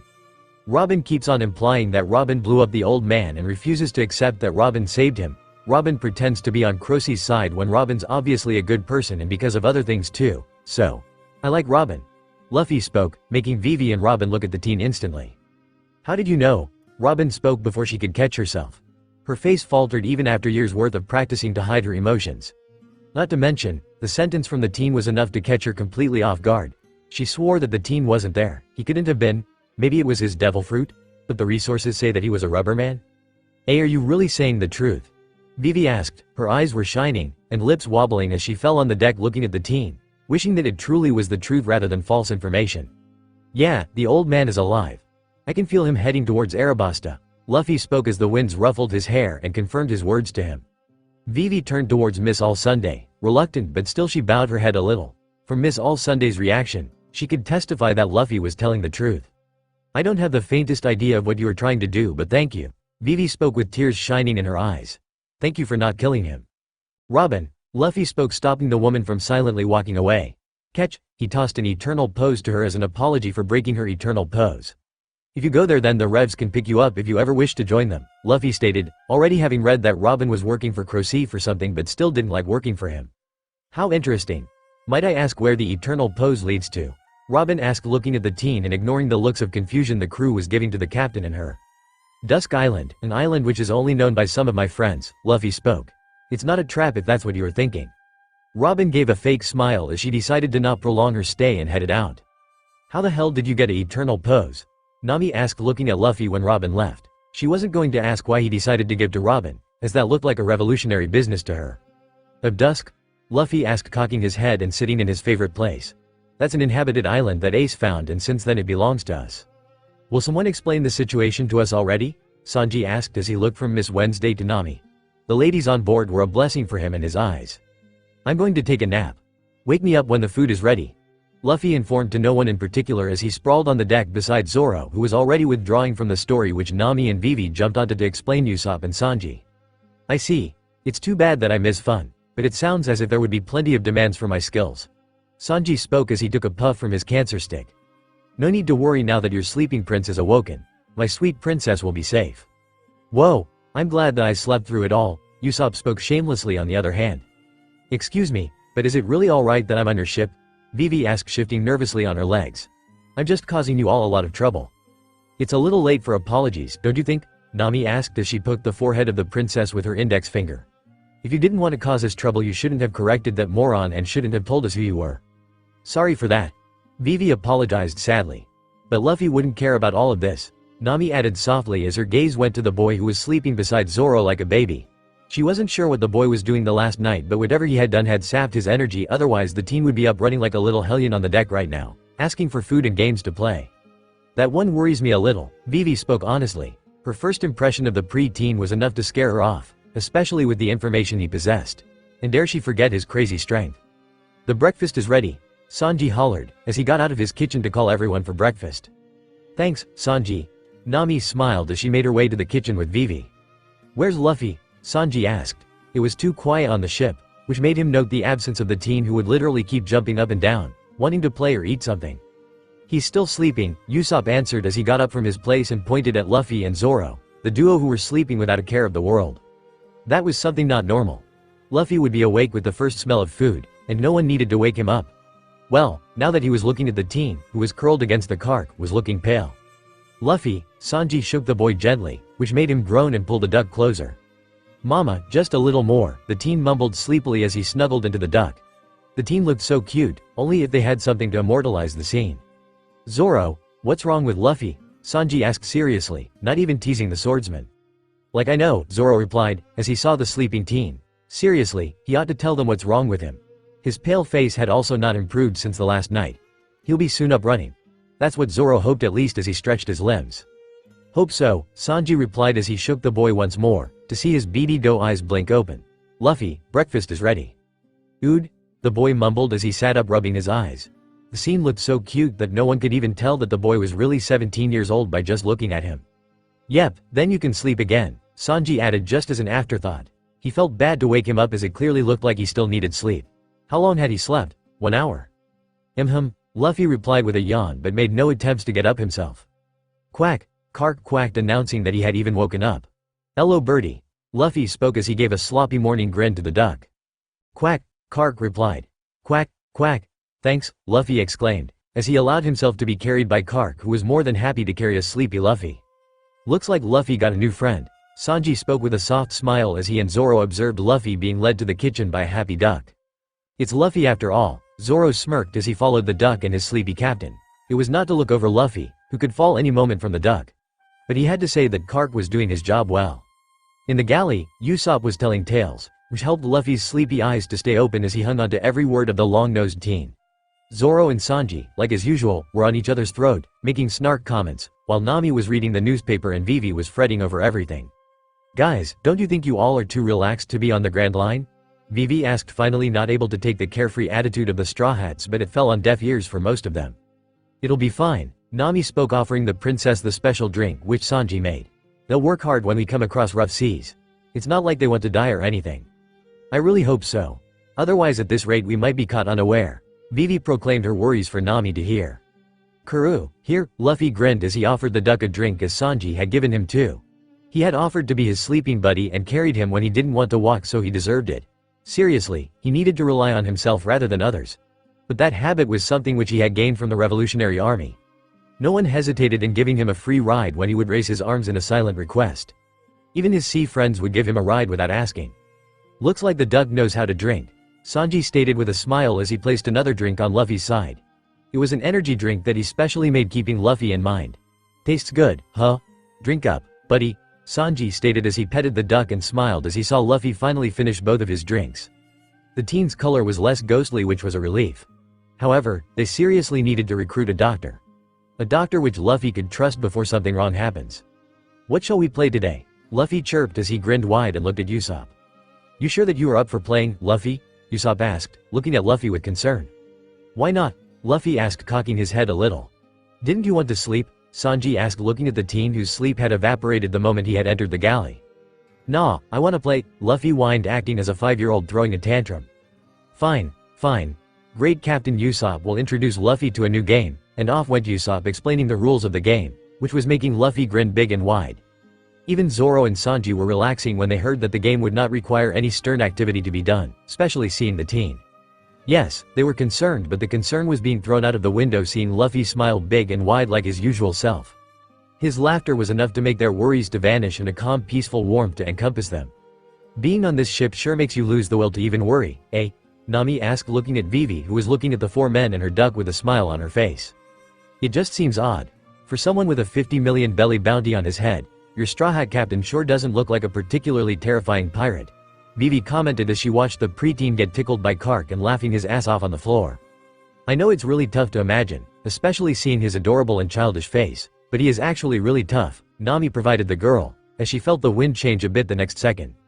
"Guys, a storm's on the way," she announced, clapping her hands to garner extra attention, which made the guys who were playing a weird game of tickling get up and start manning the ship to get out of the storm without any damage. By the end of the storm ordeal, Vivi had less to worry about as she understood what Nami had meant to say before. On an island, unknown to many, a blonde-haired man was whistling as he was filling the reports of the latest mission they had gone on. Without Luffy, it was boring, but with the new addition to their army, it was helping to add some spice in the missions, especially when the said new addition was a glutton and mischievous like them. However, he pitied for Koala since she was having a headache due to their antics. Poor Sabo looked at the snail, which was ringing, wondering if it was Luffy or Ace. It could be Gramps even, but he wanted to hear from his brothers right now. It was beyond his understanding that all him and whenever he would call, he would not pick up. The only thing that was keeping him in Baltigo and not launching on his wayward big brother was that he had been sighted at the Fishman Island with his crew. "Sabo ni," a cute little squeaky voice spoke, making a smile crave on Sabo's face and him leaving the reports alone. "You finally remembered your big brother, huh, Lou?" Sabo asked as Luffy grinned wide, rocking on the place where he was. Sabo really wished he could be there with the little menace. He misses him, even if he had met him just a while ago. "Yep," Luffy shamelessly replied, popping the P at the end, with a sunny grin. Sabo smiled softly at the teen whose bright light was shining in the dark night. He can tell that his baby brother was sitting on the figurehead of the little adorable caravel ship which he had gained. Sabo took the condition of his baby brother, which made his smile freeze a bit, which didn't go unnoticed by the rubber teen. "Something wrong?" Luffy asked, cocking his head cutely. "Are you eating properly, Luffy?" Sabo asked, looking at his pale baby brother with worry clearly visible on his face. "Yep, Sanji had made sure to pack more food since you gave Zoro that list," Luffy stated with a pout at the end.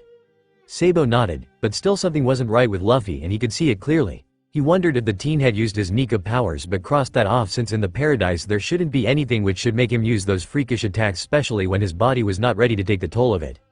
Sabo listened onto Luffy's rambles as he told him how he had currently gotten a princess on board and how Robin arrived in his ship. "Wait, Lou, you mean Nico Robin?" Sabo asked with wide eyes. "Yeah, though Robin is working for Crossy," Even if Robin clearly doesn't like Crossy, Luffy spoke, crunching his nose in disgust.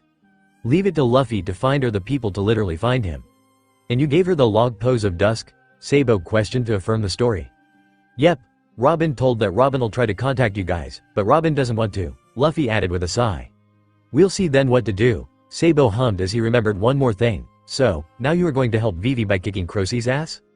He knew it was just a formality. Luffy wouldn't ever forgive the people who oppress others, and especially if one of his friends so dared to ask his help. He would literally put his life on line to help them if that is what it takes. Yep, Crossy is a bad guy and made Vivi cry. Luffy spoke in all his childish seriousness, but Sabo knew that was the truth, and that's all that is needed to be said. If Luffy declared someone as a bad guy, then they can only pray to be out of his radar or not hurt his friends. 'Cause the moment they do either of the two, they are on Luffy's list, which is something worse. One might ask why, and is it 'cause he might kill them? But the reality was much worse. Luffy would crush their dreams and let them live, crushing their wills, which he did almost unknowingly. Sabo ni, Dad is calling you, a familiar voice called him, making Luffy already perk up from the other side. Coming, Sabo replied, before looking at Luffy. I'll call you later, sunshine. See ya soon. Luffy smiled widely as he waved both of his hands at him. Somewhere near the Sabodi archipelago in the Grand Line, a certain hot-headed teen was walking to and fro on the deck of his ship, pissed off about the fact that Teach was still nowhere to be found. Even Skull's network couldn't find the bastard. Ace, pacing this way won't help. Deuce tried to reason with Ace, who looked away from Deuce. Also, your wounds are not quite healed up. I'm fine, Deuce, Ace stated with an aggravated sigh as he allowed himself to lean on the railing. Why don't we ask Sabo about Teach? Mahal asked as he announced his presence holding a cup of tea in his hands. Ace pouted as he shook his head. This idiot doesn't want to call him, Deuce spoke with a sigh. They were very well aware of Ace's stubbornness. The incessant ringing of the snail was also getting irritating. Seriously, why were the Whitebeards even trying to call them? Did they want to threaten them or something? Or maybe they found out that Ace is innocent, but they're not willing to take the risk. Especially after seeing Ace's tendency to punish himself. Hey, it's not that. Ace spluttered indignantly at Deuce. He loved his family, but this was something he had to do. Deuce gave him a look that told Ace that he knew what he was trying. Seriously, Ace was not even allowed to leave the ship alone since that day. A bunch of mother hens was what his crew was turning into slowly if they were not already. It's not like he was planning to drink himself to oblivion or get into fights that he could not fight with his drunken ass. Well, Deuce sighed, knowing completely well that Ace wasn't going to stop pacing and worrying until they knew where Teach was. He was not even sure about how Ace was faring all this. The idiot has the worst habit of hiding his emotions until it's too late for someone to notice. Deuce didn't want to lose the first real friend he had ever made. And likewise, he knew the Spades didn't want to lose their savior and captain. Everyone was getting worried, as Ace's narcolepsy started kicking in more often, his grin edged to the fake ones, which was clearly noticeable to them. After all, they had seen Ace smiling so often that the fake smile rubbed on them like the sea would on a devil fruit user. The fights against the Marines and pirates would have helped the hot-headed man to relieve stress only if he would stop being reckless. It was coming to such a point that they were steering away from those ships just to keep Ace in one piece. Talking about the Whitebeards was starting to look like a taboo before Ace. Ace would flinch whenever he heard about them before hiding it as if he never flinched in the first place. The way he would be extra cheerful whenever they would tell him that the food was ready. The way he would stop mid-bite, as if he wasn't present there but somewhere else. The way he would look at the food when he would think no one was noticing. That all happened whenever anything about the Whitebeards was said. Not to mention about the snail, which was ringing like no tomorrow. They were contemplating throwing it off board only to remember that the snail was a rare specimen. If anyone said that Deuce was worried, that would be an understatement of the century. The whole crew was worried as they watched Ace slipping away from them slowly. He wasn't eating properly, his narcolepsy attacks were giving him hallucinations which none of them failed to see. He was strolling on the deck this morning when he found Ace mumbling something while sitting on the figurehead. Deuce got worried when he felt Ace's hockey flickering. I didn't do, it wasn't me, the fire logia was mumbling repeatedly. That was enough to crush Deuce's heart as he hugged Ace from behind. It's fine. It's alright. You're not there. Deuce kept on whispering assuring words to the logia, whose eyes were clouded and fixed at the sea as if he was seeing something else other than the free ocean. It took 15 minutes for Ace to finally come back to him. You okay, dude? Deuce asked, looking at Ace, who nodded slowly. Do you want something to eat or drink? Deuce asked and guided Ace to the galley when he nodded. Ace was soon looking alright from outside, but Deuce wasn't taking the chance anymore. They might have escaped from the Whitebeards, who were not worthy of their captain, but the mental scarring that they gave Ace was deep. It was clinging to him like no tomorrow. Ace was drowning in his sorrows, which had everyone on the crew on edge. The fireman thought that no one noticed his little slip-ups, but they clearly saw it. Not wanting to take a chance of Ace really gone, Deuce called a number which Sabo had given to him. Puru. Finally, you are calling me, dumbass. I was concerned when he calls. Where the heck are you even? A voice from the other side of the snail asked worriedly. It's Deuce speaking, Deuce told the blonde-haired man, whose panicked expression ceased to exist and a calm demeanor settled on. Where's Ace? He hadn't picked up any of my calls. Sabo's voice reached Deuce, who sighed. Ace was hell-bent on not calling his blonde brother for reasons only he might know. Sabo, I don't know what to do. Ace is slowly shutting himself up. Deuce spoke. As a first mate, he had done a shitty job of not protecting Ace before the words from the Whitebeards hurt him. Is he okay? What happened to that idiot? Sabo asked in a calm tone, which would make the listener believe that he didn't care. But Deuce knew that it was his way of thinking rationally in situations like this. So, Deuce started narrating everything that had happened in the past week. Damn it, Sabo cursed after hearing everything. Where are you all? Sabo asked next, wanting nothing more than to hug Ace and make things right. He wanted to teach the Whitebeards a lesson too for not believing in Ace, but that would hurt Ace, and he wasn't willing to risk it. We'll be arriving Water 7 by dawn, Deuce answered. That's good, Sabo uttered, calculating everything. Do you think you can make it to Alabasta within a week? Sabo asked next. Think so, Deuce replied back, wondering why. Tell that idiot that Teach has been spotted around there, Sabo said honestly. It wasn't false information, especially when they had recently heard news of Blackbeard attacking Drum Kingdom. It was the third day of the travels of the Straw Hat Pirates in the Grand Line. The water had visibly calmed than what they had to experience in the beginning of the Grand Line, where the magnetic field was way too crazy, making the weather change in seconds. Some of the Straw Hats like Nami and Usopp still can't believe they were alive, especially when right now they were on the hit list of a warlord and were having a princess on board. But overall, they were faring quite well. Nami, there's an island, Luffy cheered as he bounced on the railing like a little monkey at the sight of the island that they were approaching. There's no mistake, Nami spoke as she looked at the log pose and then at the island. Cactus Island and this one here are definitely pointing against each other. We have finally reached our next stop. Little Garden. Luffy finished as he ran to the side of the railing from where he could see the island more clearly. I can see why they call this place Little Garden. I can't. What's little about it? Zoro asked as he looked at the giant trees. Everything about this island was too big to even call it average.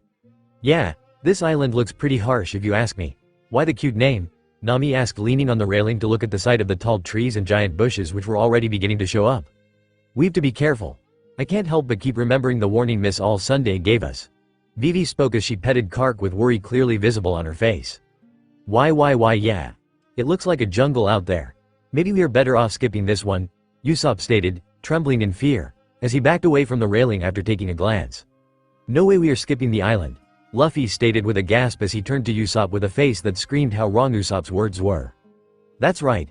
The only way to reset the log is to go ashore, Nami stated as she agreed with Luffy, with hands on her hips to assert what she was saying.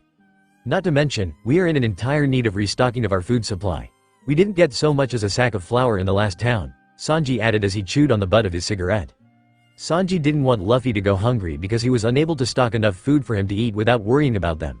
He was the cook of the ship and no one would go hungry under his watch.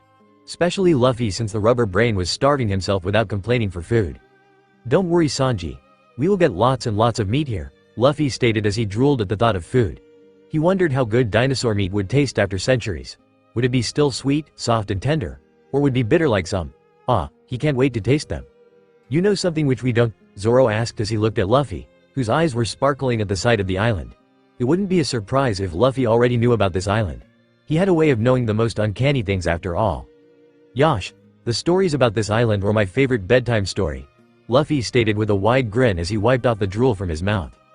Care to enlighten us, rubber brain? Sanji asked, teasing the teen a little. Dad told me this was a prehistoric, Nami corrected the boy unknowingly.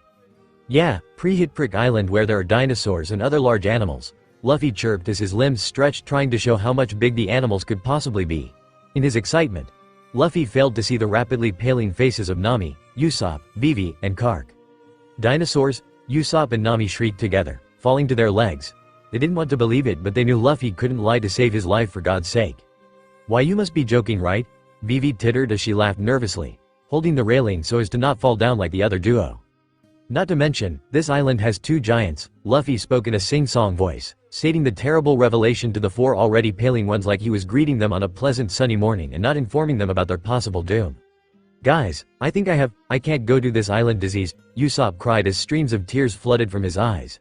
The forest was enough scary for him, and now with the dinosaurs, beasts and giants added in it, he can't even imagine to survive a minute there. Hey, the island sounds like fun to me, Zoro commented with a smirk. After all, he was always ready for challenges as they were the way to be stronger and to be a step closer to his dream. I'm glad that we will get the chance to restock, Sanji added his 2 cents, not afraid of the dinosaurs or the giants. If they are hostile, then they can eat his kick. Oh yeah, your hockey training will also start today. Luffy spoke with a mischievous grin. He wanted to go after the Yonkos after all, and hence the crew should be strong to face the adversaries which will come with it. Can't wait for that, Zoro grinned. Don't forget about the cool moves, Sanji replied as he walked off to steer the ship inland through the river. If we are alive, that is, Usopp cried in sheer fear.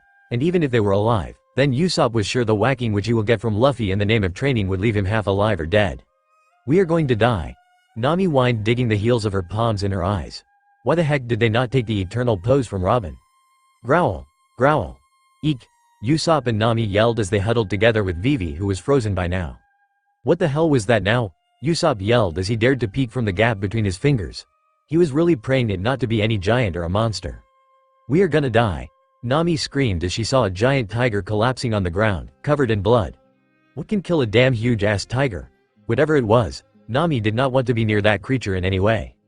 It's decided, we are not gonna set foot on the island, Usopp stated as he nodded his head profusely to hide his cowering self. But it was too much to take for him.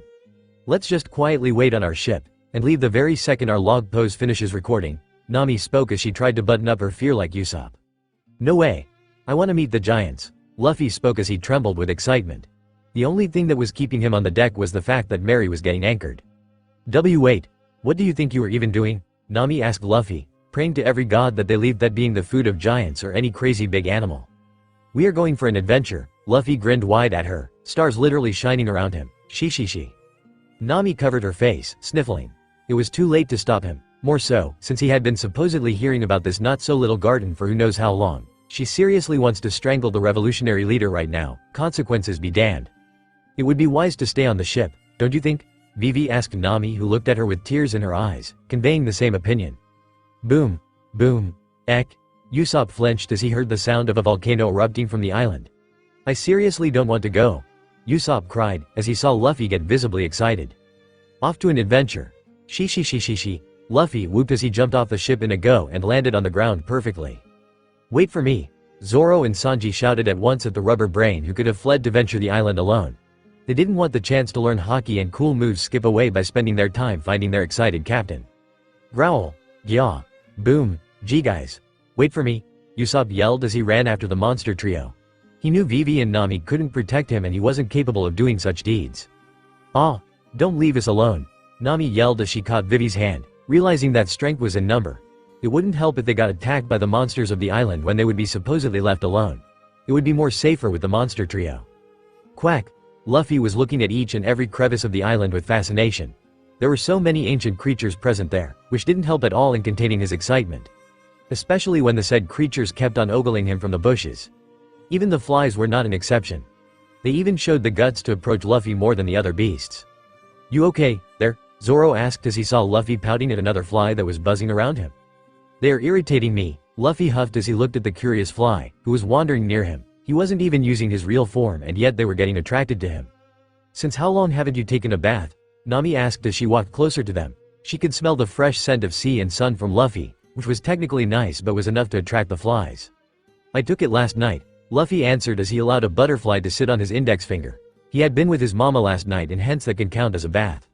I never saw you in the bathhouse, Usopp accused as he kept on looking at his surroundings, wary that something would jump from the shadows to the open any moment. That reminds me, we gotta start your training, Zoro stated as he looked at Luffy, who was running ahead chasing a rare beetle. Seriously, his captain acted too much of a kid. Oh yeah. Luffy grinned before rushing to the riverside. Whoa, look at this, Luffy squeaked as he held something up in his hand and waved to his friends. Did you find something interesting? Sanji asked, heading towards Luffy. Check it out. It's an ammonite, Luffy squealed happily. Man, I thought they had gone extinct. It's a prehistoric island after all, Sanji commented with a grin as he examined the clam squid-like amphibian. Rumble, tell me we are not dying, Usopp whimpered as his legs shivered and his hands went to clutch his slingshot tightly. He was regretting coming to the island, to the forest, and whatever that had rumbled right now couldn't be good. I really hope so, Nami mumbled as she gulped down, and took a step back. Quack. Kark cried as it stayed frozen in his place, carrying his ride, Vivi, who was looking at the trees with wide eyes. "Don't worry my lovely ladies, your prince will protect you." Sanji twirled towards the lovely ladies, forgetting the ammonite and not at all bothered by whatever was approaching them. "Sugio, that's a dinosaur," Luffy cheered as he launched himself on the said dinosaur. "Addddd dinosaur," Nami, Usopp, and Vivi shrieked, as the former two fell on their butts, with tears streaming from their faces. They hadn't been noticing the creatures hiding in the bushes, otherwise they would have fainted a lot sooner. "Are you insane?" Vivi yelled, fearing for the preteen, who was climbing on the tall neck of the said dinosaur.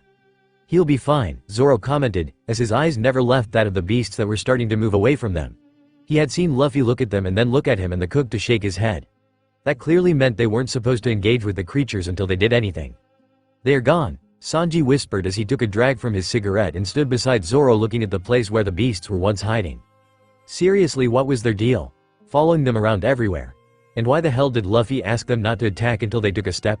It was way too suspicious, especially when the beasts and dinosaurs left and huddled in the direction Luffy slingshot himself. Zoro nodded without answering as he looked back at Luffy's latest antic. Luffy was standing on top of the head of the dinosaur looking at the island. The way the sunlight was falling on him made him sparkle brighter than the sun itself. "Guys, will he be okay?" Usopp asked as he got on his legs to look at Luffy with fascination. "It's Luffy we are talking about," Nami added as she got onto her legs by holding a nearby tree for support. Luffy was strong and they knew that. He could literally pull out of anything if he wanted to. "Guys, we have active volcanoes here," Luffy shouted as he tried to stand on his toes to admire the island. The green island was stuck in the prehistoric realm. A realm of fantasies that had dinosaurs and on top of two giants. It was really a dream come true for adventure seekers. "Is he for real?" Vivi asked with a sweat drop. A part of her mind was feeling relaxed though. She couldn't help but feel tensed at the ship, thinking about the time she was left with to reach Alabasta and inform everyone of what was happening. But right now, those worries seemed nothing as she spent her time with the Straw Hats. "Shouldn't someone bring that idiot down, before it eats him whole?" Usopp asked with a sweat drop at the very sight of Luffy not only jumping on the head of the dinosaur but shouting from there. The dinosaur ought to notice him at this rate. He would have long since fainted if he had been there in place of Luffy. "We are not here for a picnic," Nami shouted at Luffy, her teeth gaining sharp edges at the moment Luffy started shouting at them. She didn't want whatever creatures that lived on this island to know they were here. She didn't want to be their food. "Oh, that's what I was feeling was off," Luffy declared as he planted his fist on his other hand. "Sanji, how about a pirate picnic?" Luffy hollered, cupping both of his hands near his mouth. "Not a bad idea," Sanji replied with a grin. There were enough beasts to feed the bottomless pit of his captain and the crew. Oh, we can also invite." Luffy wasn't even allowed to finish his sentence as a flying dinosaur snatched him up from the long dinosaur, who looked ready to chase after his prey. "Luffy," Zoro yelled, running after the teen already. "You dumbass," Sanji shouted, snapping his cigarette in two as he ran after the idiot who didn't even understand the severity of the situation. "He got abducted," Vivi screamed as she saw the teen getting tossed to another flying creature. "He's an idiot," Nami yelled as she frantically wondered what they should do right now. "What are we supposed to do?" Usopp asked Nami as he brought forth his slingshot, trying to aim at the pterosaurs, the flying dinosaur, to save Luffy. "Like hell, I know," Nami retorted with sharp teeth. "Try to bring the idiot down for now," she said after calming a little bit down. Sanji and Zoro were running after the flying dinosaur while Usopp was shooting his stars at the dinosaur, but the damn dinosaur wasn't even under his range. "Guys, I don't think that dinosaur is the only one we need to defeat."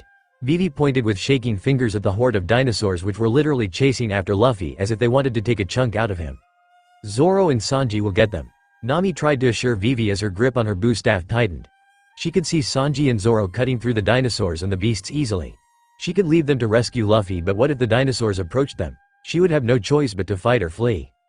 Everyone was on their edge, fearing for their and their idiot captain's life, while the said dumbass was laughing loudly as if he was having a time of his life and wasn't even having a problem by being chased by a horde of dinosaurs and flying creatures. Hell, he looked as if he was getting a fun ride in an amusement park. She. Luffy laughed as he got tossed to another flying dinosaur. He was really having lots of fun. He could see two giant bones-like structures, inland rivers, big footprints, the merry, big dinosaurs, giant animals, and whatnot. He could even sense the other presences on the island beyond the giants. He got to meet them too. "You rubber brain, don't get eaten," Sanji shouted as he saw a tall dinosaur open his mouth to eat Luffy whole while Luffy got tossed to another flying creature. "Can't you stay out of trouble for once?" Zoro shouted, as he saw Luffy finally being gobbled by the dinosaur. Was it too much to ask from Luffy to stay out of pull him out of the thing's stomach? Sanji gritted out as he was finally on the same plane as that of the tall dinosaur. Zoro nodded, taking out 3 of his swords in agreement. But before any of them could do anything, a sword cut through the dinosaur's neck in a flick and Luffy came out of it, laughing all the way. "It's a GGG giant," Nami and Usopp shrieked just after a sigh of relief. They were truly relieved that Luffy was fine and alive, but the fact that the giant cut the dinosaur's neck in one single go was scary. "Gegyagyagya," the giant laughed loud, catching Luffy in his hands. "Aren't you a lively one?" "Sugoi," Luffy cheered as he sat up on the giant's large palm to look at him, craning his neck and stars adorning his doe eyes. "That idiot is safe." Zoro took a sigh of relief as he sheathed his swords back in their place, but his hands refused to let go of the hilt of his swords. "I really wish he stopped scaring us that way," Sanji spoke as he lit another cigarette. Other than the giant, they didn't have any more problems right now since the dinosaurs had either scrambled off or were laying dead due to his kicks and Zoro's blades. Well, they have plenty of food for picnic as well as restocking now. "You're Hoogie," Luffy gasped as he looked at the giant, who began laughing, throwing his head back. He had seen giants before, but nothing could beat the excitement as this. This one was Hoogie and Sue, cool with the armor and the warrior clothes.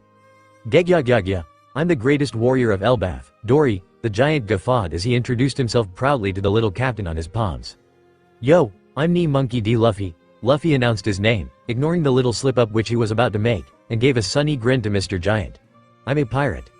"A pirate? Good for you," Gegyagyagya, Dory mused.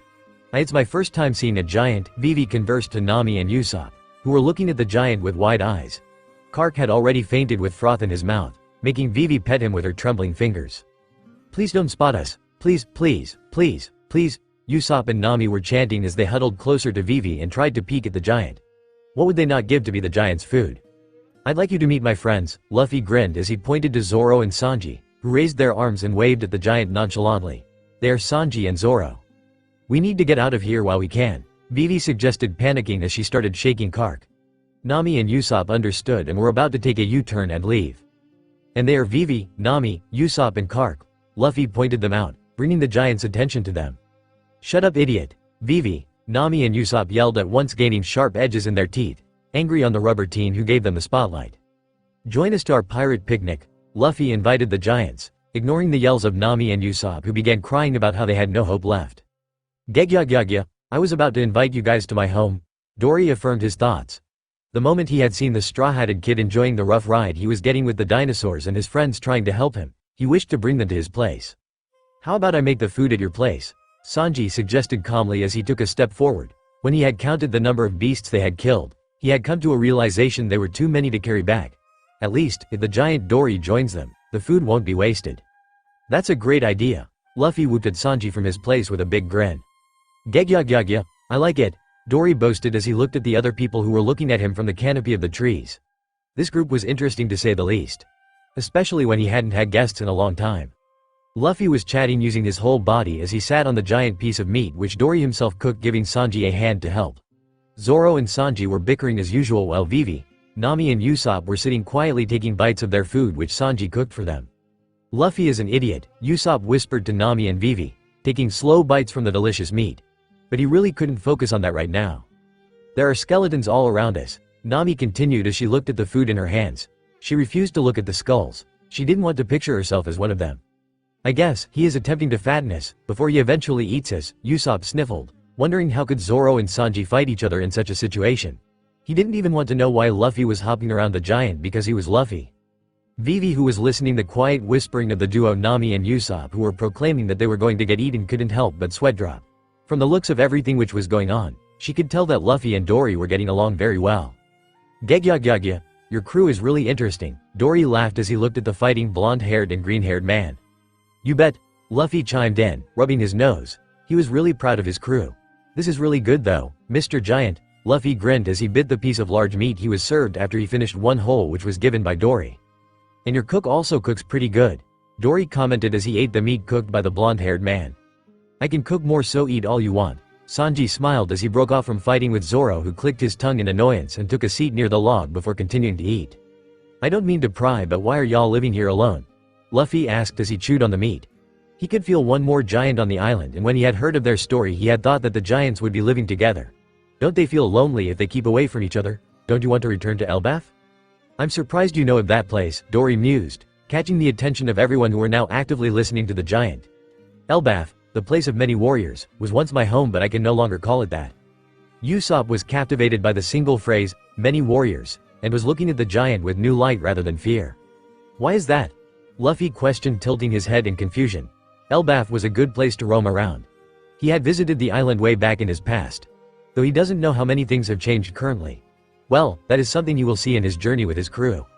There are certain rules in Elbaf that must be obeyed, Dory answered seriously as he looked at the piece of meat which he was chewing. What kind of rules? Usopp asked without even realizing that he had spoken. For example, if a fight breaks out and neither side wins, judgment is handed by Elbaf's god. Whoever he thinks to be righteous would be declared as the winner and granted survival and divine protection. Dory provided with a smile to the long-nosed teen, who was actively looking at him without an ounce of fear. That isn't fair, Luffy spoke, making a puzzled face. Can't they duel out their own? Zoro inquired Dory. He isn't one to believe on gods or other entities. All he knows is that if someone wants to do something, then they have to carve destiny with their very own hands. What you might know about gods, moron, Sanji uttered as he chewed on his cigarette.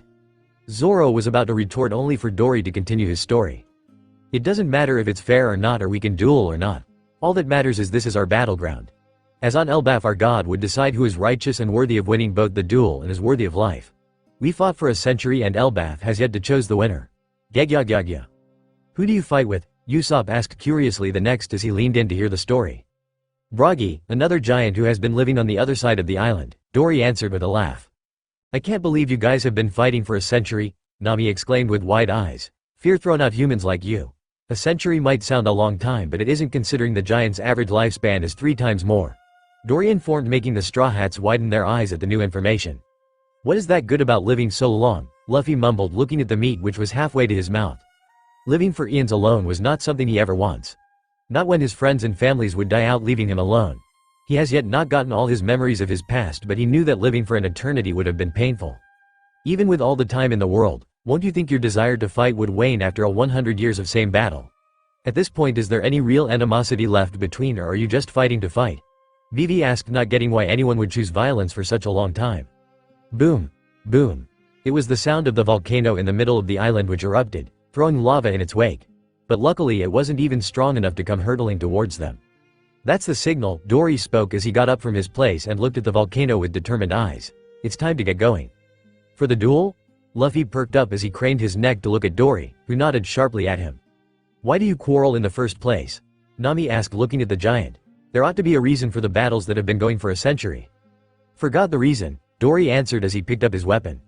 How could you possibly hate each other so that you'd continue this for so long? Vivi shouted the next.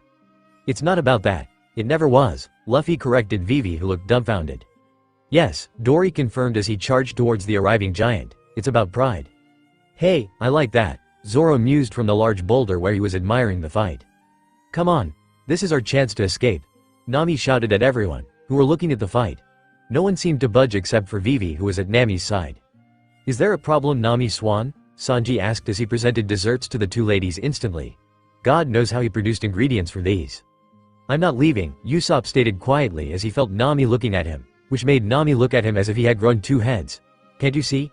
This is a true battle of pride between 2 warriors. There's nothing to worry about in the first place, Zoro affirmed as he saw Usopp and Luffy falling on the ground with thuds, watching with stars and admiration in their eyes at the ongoing battle. This is it. This is what I meant by brave warrior of the seas, Usopp said to nobody in particular as he watched the 2 giants fighting seriously, each of them aiming for the other's vitals and yet not deterring from their fight. I want to become a proud warrior just like them. She, Luffy chuckled, patting Usopp as he felt the adrenaline in the 2 giants. He can't wait to meet up with the other one too. You want to be a giant? Nami asked as she decided to rest her legs, finally giving up at the thought of fleeing. She can't possibly flee to the Mary without the dinosaurs wanting a chunk of her.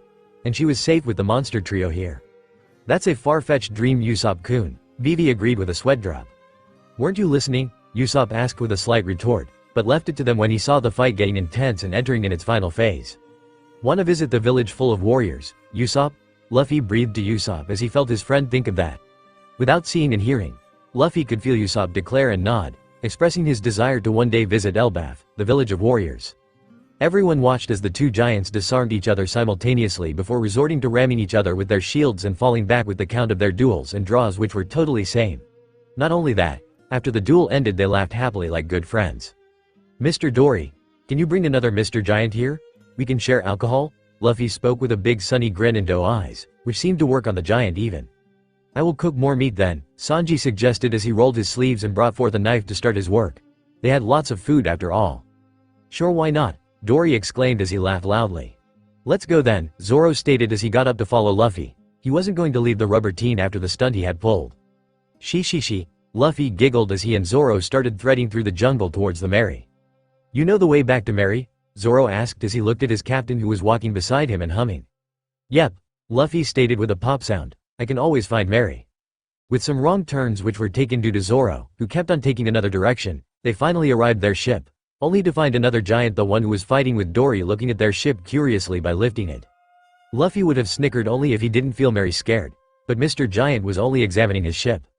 Hey, Luffy hollered, cupping his hands around his mouth. Mr. Giant, can you place Mary back in the ocean? Luffy asked. There was a slight hint of threat rolling in his voice, which had Zoro ready to battle. Gababa. The giant laughed as he placed Mary back in the ocean and turned towards them. Cheeky, huh, little brat? I don't like Mary feeling scared, Luffy answered honestly, looking at the large eyes of the giant, which had the said giant unable to detach his eyes away from him and instantly declare him as a warrior, who shall not be taken lightly regardless his size. Zoro would have literally spluttered if it would be his first time hearing these words. Luffy had always mentioned nonsensical things out of nowhere, but it always would give him more questions than answers. Only if Luffy could answer. She. Luffy laughed wild and free as he rocketed himself to the Mary, with Zoro following him with a half-hearted groan. I was gonna invite you two with us. Do you mind having alcohol with us and Mr. Dory? Broggy would have been suspicious if someone would have outright given him the invitation and included his other friend, but the innocent gleaming eyes of the straw-hatted teen filled with curiosity and wonder held no malice. Those pure eyes which had glistened golden red in the sunlight were innocent and sparkling with childish glee. Gababa, sure. Broggy agreed, and the next he saw the straw-hatted teen beam with delight and drag his green-haired friend with him inside of the deck and come out with barrels of alcohol. We don't have much, but I think it will work, the straw-hatted teen claimed as he dropped his barrel on the deck. They are disinfecting alcohol and some are for food, Zoro grumbled as he looked at the giant, practically asking if there was any problem with it. That will work, the giant mused as he watched the straw-hatted teen slingshot himself to him and climb his way to his shoulder. I'm Knee Monkey D. Luffy. Luffy introduced himself to the giant. He really doesn't understand why he was feeling to introduce his other part to the giants, but well, it can be Diva Jew. What was the word? Sabo had told him and yet he can't remember, and that's Zoro. Gababa, I'm Elbaf's greatest warrior, Broggy. The giant, Broggy, laughed as he introduced himself proudly and helped in carrying the barrels of alcohol for his guests. He was going to invite them to his place, but they had already invited him to Dory's place. Luffy was seated on the giant's shoulder, who was carrying the alcohol in his large hands, and Zoro had opted to walk, and soon they reached the clearing where the others were. Yo, guys. Luffy waved at his friends who face-palmed themselves. They were slowly coming to a realization that Luffy loved climbing. Dory, Broggy smiled as he placed the barrels of alcohol on the ground neatly. Ah, my friend, I was going to search for you to invite you to the pirate picnic, Dory mused as both of them started laughing. Feel free to NT, Sanji offered as dishes for giants and another black hole were placed. Luffy was ecstatic to finally meet the two giants. He was really engrossed in their stories with Usopp, while his friends either listened on or were doing something else. The comfort of his friends being with him making new friends and hearing stories from them, didn't delude the presence of 4 hostile people who sneaked in the island. Luffy's face instantly darkened as he felt the same 2 presences who were on the Whiskey Peak and 2 new who were likely planning to attack them. Luffy didn't want the merry time which he was spending with his friends to come to an end by those 4 intruders. Something wrong, Luffy? Zoro asked as he saw Luffy stop listening to the stories and looking at a particular direction. Nope, Luffy answered with his sunny smile which didn't reach his eyes completely, making Zoro realize that something wasn't right, but he chose not to question right now. Luffy pretended to listen on to the giants while the faint words of his dad and brothers started to be whispered in his head. Good thing, he had everyone in one place. This can work in intimating the ones and not catch them all off guard. Sir? Nami asked, cutting in between the stories of the giants. When do the log pose sets here? She had this in her mind for quite a long while but was unable to ask before. 1 whole year, both of the giants answered together. What? Vivi and Nami shrieked at once. So chill out, Dory consoled as he looked ready to jump onto another one of his tail. I can't, I need to reach my country. Vivi started panicking at the very thought of having to spend a whole year in Little Garden. All the while her kingdom falls to crisp. She can't let that happen. Alabasta is not in a good condition, Luffy stated with his straw hat covering his eyes. The situation has completely changed there. What? Vivi questioned with wide eyes, which led Nami, who had read of the news, to bite her lips. "I don't remember the details clearly," Luffy stated with a pout, turning to Nami, whom he had caught reading of the news. Nami nodded at the silent question and informed Vivi of how the state of her country was, of how time was an issue right now and they had little time to stop the war. Everyone went quiet as they heard Vivi cry, holding Nami for support. "That's why we will leave before dusk," Luffy chimed in, "and head for Alabasta as fast as we can." "How will we get the direction?" Sanji asked, looking worriedly at Vivi and then at Luffy. "I have a ace down my sleeve," Luffy grinned. "I have an ace up my sleeve. Is that what you meant?" Usopp asked, looking at Luffy, who nodded his head without missing a beat. "You have an eternal pose for the place you are going?" Broggy asked, looking at the humans. No one had escaped this island, except a few which he can count on his fingers. But something within him told that if anyone can, then it's the straw-hatted boy who introduced himself as Luffy. "Nope," Luffy chimed without missing a beat. He can ask his mother to guide them to a nearby island and from there they can continue. But that left a bitter taste in his mouth. He didn't want to ask help from his mother, but the other option would be draining, but welcomed. Yep, he can do that until they reach a nearby island. It will take a great toll on him, especially when he can't control the winds well, but he can do it. "Then how are you gonna?" Dory was about to ask but got interrupted by Luffy, who looked at him with his adorable eyes and asked him to tell another one of their adventures. And sees, can anyone reject that? That was how Dory and Broggy again jumped into storytelling, while Nami and Sanji tried to comfort Vivi by telling her that they would reach her country in time and leave it all on Luffy, who knows what he is doing. Zoro looked at Luffy, who was really grinning too wide, and smiled. Whatever his captain has in his arsenal would be one step forward in solving the mystery he is. Luffy pouted when the giants started telling him another story. The intruders were trying to come near them. Well, now he can't let that happen, so with a mischievous grin he stood up. Zoro knew the moment the mischievous grin spread on Luffy's face. He was going to do something reckless and he literally had to face palm when Luffy uttered his next words. "Do you know I can also turn into a giant?" Luffy grinned at the giants, who were seriously considering if they heard something wrong. "Really?" the giants asked, looking at Luffy with amusement, and the next second they saw Luffy near their eye level. "What the heck?" Vivi shouted as she fell on the ground. "Are you an idiot?" Sanji and Zoro yelled at once. Zoro might be dumb, but he knew that he and Sanji were right to say those words. They had noticed Luffy paling from the moment he had pulled that trick at the beginning of the Grand Line. Whatever the attack was doing had to take a toll on his body, since the boy's face literally paled frighteningly this time even. She. Luffy laughed in his giant form, adrenaline fueling him as he grinned wide at the giants, who looked too impressed at his little stunt, and the fear crawling from the intruders who ran back in the deepest part of the jungle. Seeing his giant form was satisfying. "Get back to your normal form," Zoro shouted as his teeth gained sharper edges. Seriously, he is Luffy's babysitter, isn't he? Taking care of a 17-year-old who acted like a 5-year-old wasn't enough? Was his captain really out to kill himself? She. Luffy laughed, not at all regretting his choice. He needed his crew safe, and well, as a captain it's his duty to keep the intruders away, even if he knew that his crew could take care of themselves. But they were going to get tired at the end of the day with the training he would be putting them into, so nah, he will deal with the intruders while his crew learns something good. "That was reckless, Luffy," Sanji berated as he shoved a plate full of meat at the boy, who was ghostly pale right now. At another part of his mind, Sanji began remembering the recipes of energy drinks he needed to make for his reckless captain. "You are impressive, brat," Dory mused as he saw the straw-hatted teen finish the plate which he was given in a go. "That was a really amazing move," Broggy agreed as he looked at Dory for the confirmation which his eyes were seeking. Dory nodded. They both acknowledged that there was something in the teen which was more than what he was showing. "Luffy, are you a giant?" Vivi asked as she mentally facepalmed herself at the stupid question. Seriously, even that question didn't seem right in her own mind. "Nope," Luffy stated with a pop, before the volcano erupted again, which was a signal for the giants to fight.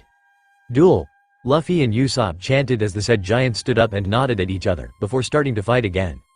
The duel was breathtaking for Usopp and Luffy, who kept on cheering on both the giants until they fell again and the match ended in draw. "That was awesome," Usopp and Luffy commented the instant the giants returned back to finish their alcohol and enjoy their time with their guests. The giants laughed and appreciated the gesture. "Okay, break time's over now," Luffy stated, clapping his hands. He needed to give his crew a head start in hockey and deal with the intruders. It's time for training. "Hockey training?" Zoro smirked as he finished his bottle in a gulp and stood up. "Yep," Luffy answered without missing a beat. "I'm surprised a kid like you know hockey," Dory mused with a smile. "Hey, I'm not a kid. I'm a pirate," Luffy answered with a pout as he half-heartedly glared at the two giants who were laughing at his expense. "What's hockey?" Vivi asked, feeling that only she didn't know about this. "You want to train?" Luffy asked with glee at the princess, who looked unsure. "Not sure," Vivi answered, looking at Nami and Usopp, who were looking at her with pity. Was this hockey thing even safe? Luffy nodded and understag to tell what hockey is. He got help by Dory and Broggy, who gave him a hand in explaining all their types of hockey, and the Straw Hats and Vivi were really glad for their presence cause only Luffy's explanation wouldn't have helped them. So, which one are we learning first? Usopp asked meekly, shivering at the very thought that he can be whacked with something. We can go for both. Luffy grinned mischievously as he commenced the training plan which he had to follow with his brothers when he was being trained by his dad. Sanji and Zoro, and Usopp, Vivi and Nami. These will be the groups for now.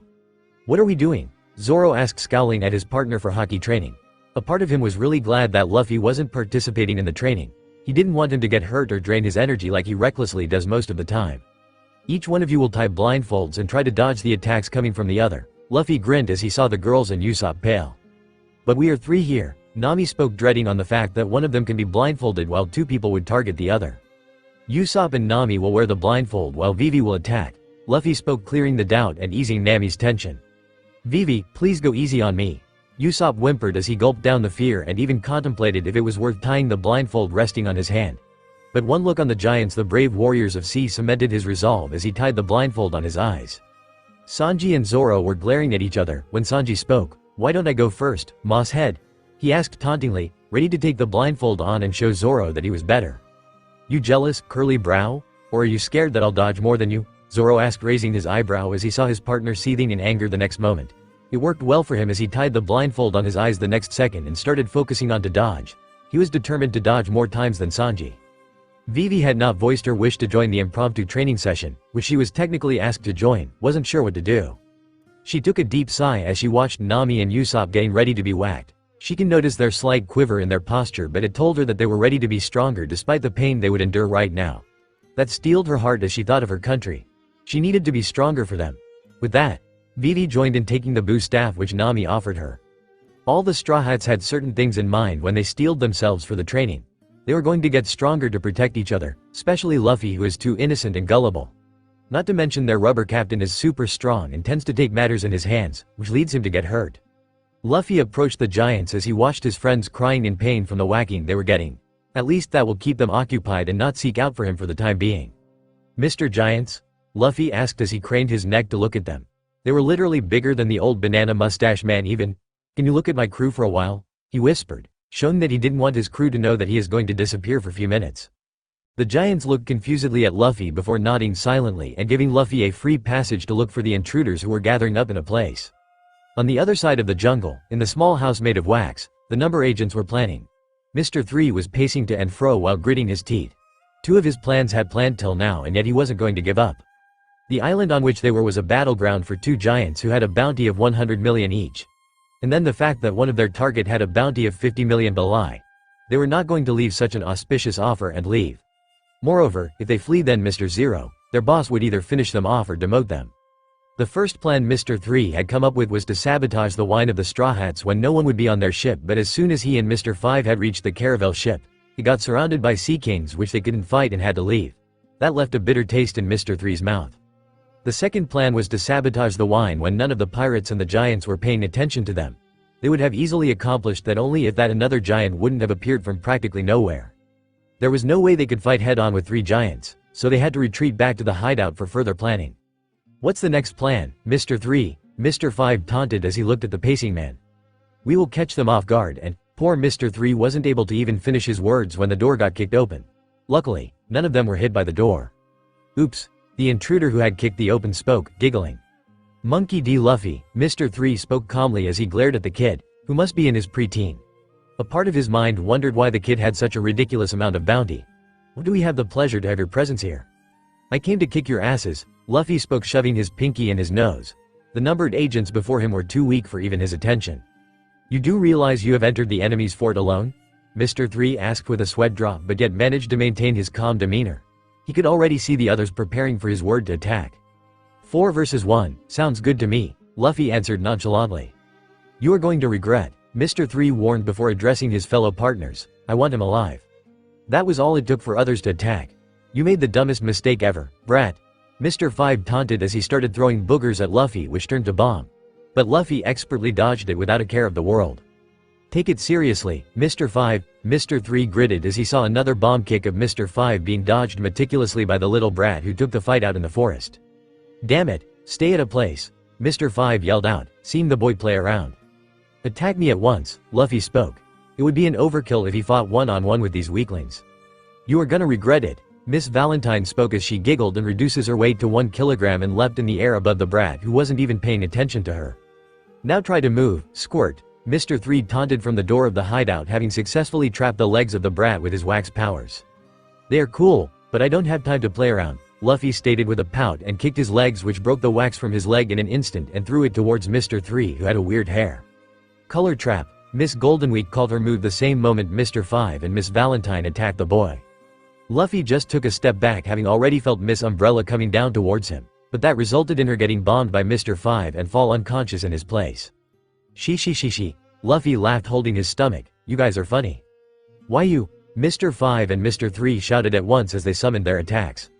Luffy belatedly noticed in his laughing that Mr. 3 and Mr. 5 had multiplied in number, and all of them at once wax weapons and bombs started erupting towards him from random direction. Time to stop playing around, Luffy grinned sharply as he broke all of the wax weapons and dodged the bombs before punching Mr. 3 and Mr. 5 to the ground and finishing them. All he needed was a little speed in his punches. Where are you going? Luffy asked the little girl who was trying to escape from him. The little girl eeked before giving a dash, but unfortunately for her she crashed with Luffy and fainted. I didn't do anything, Luffy whined with a pout as he poked the girl with his fingers. Sabo says to leave no evidence, Luffy idly said to himself as he picked up the girl, throwing her over his shoulders and caught the collars of other 3 and dragged them back to his friends who were still practicing G going on. Luffy asked his friends as he dropped the numbered agents on the ground and wiped off his hands. Who are they, Luffy? It was Zoro who asked. These dumbasses were being jerks and were planning to interfere with their fights. Luffy pointed at the giants who looked with wide eyes at the trespassers and wanted to eliminate us. You have defended our honors, Dory and Bragi instantly thanked Luffy for his work. Don't sweat about it. Luffy waved off nonchalantly. They were his friends after all. I'm sorry, Vivi spelled out as she bowed down to the giants and the Straw Hats. It's originally my fault that those agents came to interfere. Don't say that, Nami calmly stated as she pulled Vivi's cheek. Right. Luffy asserted Nami's words, and remembered something, but before that. How did the training go? Luffy asked as he took a look on the bumps and bruises on his friends. The most bruised out of all of them looked Sanji and Zoro, who had not left any opportunity in whacking the other. I dodged more, Sanji and Zoro asserted at the same time. What did you say? Both of them asked at once again, making Luffy laugh out loud. His friends were funny. Shut up you two, Nami growled, beating them both on the ground. And you, Nami pointed out, glaring at Luffy. How are we supposed to even dodge when we can't see? Her whole body was aching with the wax Vivi had bestowed on her. I dunno. Luffy shrugged nonchalantly. You'll get a hang of it by time. How many days it took you? Usopp whimpered as he held his head, which was covered with potatoes. It took me 3 months, Luffy grinned, all teeth and gums. 3 months? Usopp and Nami fainted on the ground. That's amazing, Bragi mused as he laughed out loud. On an average it takes years for humans to activate their haki by rigorous training. Can we even do it? Vivi questioned as she looked at Luffy worriedly. The training had been hell, but that had kept the thoughts of her kingdom at bay, and she was thankful for it, even if she hadn't dodged a single one. Yep. Luffy answered with his sunny grin, which was enough to stop the questioning from his friends and reciprocate the smile, which made their hearts in pain light. And now we start the second part of the training. Again, Usopp whimpered as he allowed himself to collapse on the ground. This time no one can dodge. Luffy explained. Everyone has to take the attacks head on. Are you trying to kill us? Nami whimpered as she collapsed near Usopp. Can we at least get the reason? Vivi questioned, looking between Usopp and Nami. Luffy nodded and started explaining how armament haki works and how one can awaken it. They would have outright declared it crazy if the giants wouldn't have supported Luffy. Sanji was secretly mapping Luffy's condition as he tied the 4 people to the trees. A part of him felt angered that he wasn't informed about the intruders, that he couldn't feel the intruders like Luffy had felt. Luffy's paling face just rubbed salt on his wounds. Zoro really wished to know what was going on in Luffy's mind. He really did. He knows Luffy is strong. He knows he is the captain and he is reckless, but he hates it when Luffy looks worse for wear after it. He wants to understand what is going on with him. He wants to know what he can do to ease his problems. He wants to be a good first mate and to be by side of Luffy and burden his problems. I'll be right back, Luffy announced, making Zoro and Sanji snap their heads at his direction. Where do you think you are going this time? Zoro asked with a sigh. Take someone with you, Sanji spoke at the same time. You don't look too well. Everyone in the area turned to look at Luffy, which made Luffy pout. I am all fine, Luffy asserted, his hands on his hip. Brat, they are right. You look pale. Dory agreed with the Straw Hats. Pale? Luffy asked, cocking his head. But I'm okay. See? Luffy asserted as he did a backflip and stretched himself. Then why are you looking pale? Nami questioned. It was undeniable that Luffy looked pale, but his activities showed the opposite. He looked all well despite his pale complexion. Dunno. Luffy replied with a shrug. I'll be back soon, don't worry. Luffy spoke and rushed from the covering to the wax house. Something was bugging him about it. What's wrong with that rubber idiot? Nami groaned as she rubbed her temples harshly. We can't help him unless he allows us to, Zoro stated, his grip on his hilt of swords tightening. Dory and Broggy shared a look, their minds wandering to a tale they used to hear when they were kids. But they weren't sure of it completely, so they opted to stay quiet. But it was really shocking that the goofy teen who looked ready to reveal his secrets in a heartbeat was secretive from his crew. Luffy entered the wax house once again and found what he was looking for. He grinned at the wide variety of biscuits and fancy tea on the table. He wasn't going to waste these delicacies. Puru. Who is it? Luffy frowned as he checked on his snail, but it wasn't ringing. Then his attention went to the little box which was kept aside. The voice was coming from there. Luffy lifted the snail and placed it on the table. Click. Luffy picked up the call and mentally debated if he should use his name to answer the call. But he remembered that he can play a game. With a mischievous glint in his eyes, he brought the snail near him. Luffy didn't speak a word and waited for the other person from the side to speak. He was in his revolutionary mode, at least he tried to be. Mr. 3, a gruff deep voice called out someone's name, making Luffy tilt his head a little. Aren't you a little late with your reports? Who is it? Luffy asked as he gobbled a cookie whole. It's me. Mr. Zero, the other side responded, making Luffy grin viciously. What happened to the Straw Hats and Princess Vivi? Crocodile, Luffy spoke, giving the man a smirk which would make Ace proud of him. Who are you? Crocodile shouted the instant, finally recognizing that the childish voice didn't belong to either Mr. 3 or Miss Goldenweek. It's Syra, Luffy answered with a wide maniac grin which was shown the other side. What does the 3 Cs want from me? Crocodile gritted his teeth. The 3 Cs were worth more than 1.5 million together. He couldn't risk them coming after him when his plan is all set in motion. Nothing, Syra answered back as an infectious, gleeful, childish peal of laughter tore through his throat before settling in a feral smile. 'Cause I'm coming to kick your ass. Crocodile, on the other side, clutched the snail tight as he glared at it. He didn't want to incur the wrath of the 3 Cs. Everyone on the Grand Line knew how strong they were. How did they know about his plan? How did Syra track him?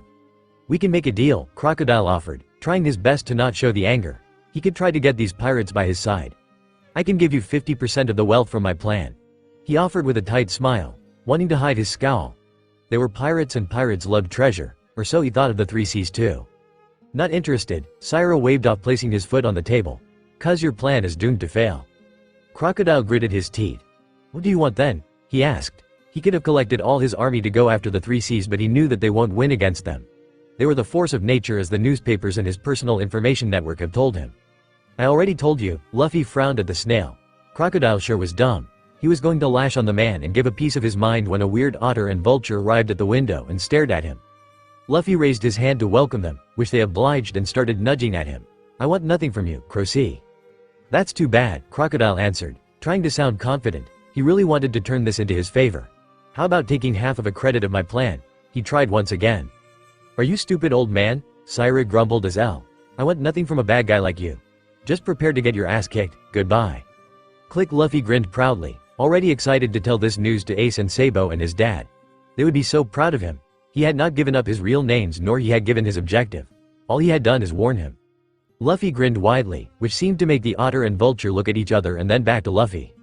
What do you have? Luffy asked as the otter and vulture offered something to him. He instantly recognized the object as an eternal pose of Alabasta. Thank you so much, Luffy chirped and offered them a cookie each and placed the eternal pose safely in his pocket. That saves me from lots of trouble. He petted the creatures and collected all the delicious cookies and the fancy tea which he had primarily came for. Luffy skipped merrily to the clearing where he saw his friends still going on despite the groans of pain coming from everyone's mouth. He looked at the giants who were giving inputs in between the training and talking amongst them. Guys, break time. Luffy clapped his hands as he sat down beside the giants and saw Usopp and Nami finally collapse. Vivi was barely standing and Zoro and Sanji were still trying to fight each other. I have treats for all of you, Luffy announced as he gave 4 kettles of tea to the giants and placed other 2 for his friends who scrambled to him. Where did you find these from? Sanji asked as he poured the tea to the ladies delicately despite his throbbing body. I found from their hideout, Luffy answered, happily munching on the cookies. These are good. The giants mused as they emptied the kettles in their mouth and got some cookies too. Finally a break. Usopp collapsed leaning against a tree. Nami, here, Luffy spoke as he presented an eternal pose of Alabasta to Nami, which dropped everyone's jaws, except the giants who started laughing loudly. How? Vivi questioned, her eyes already glistening with tears as she pounced on Luffy to hug him. It made Sanji jealous a bit, but he brushed it off, knowing Luffy deserved it.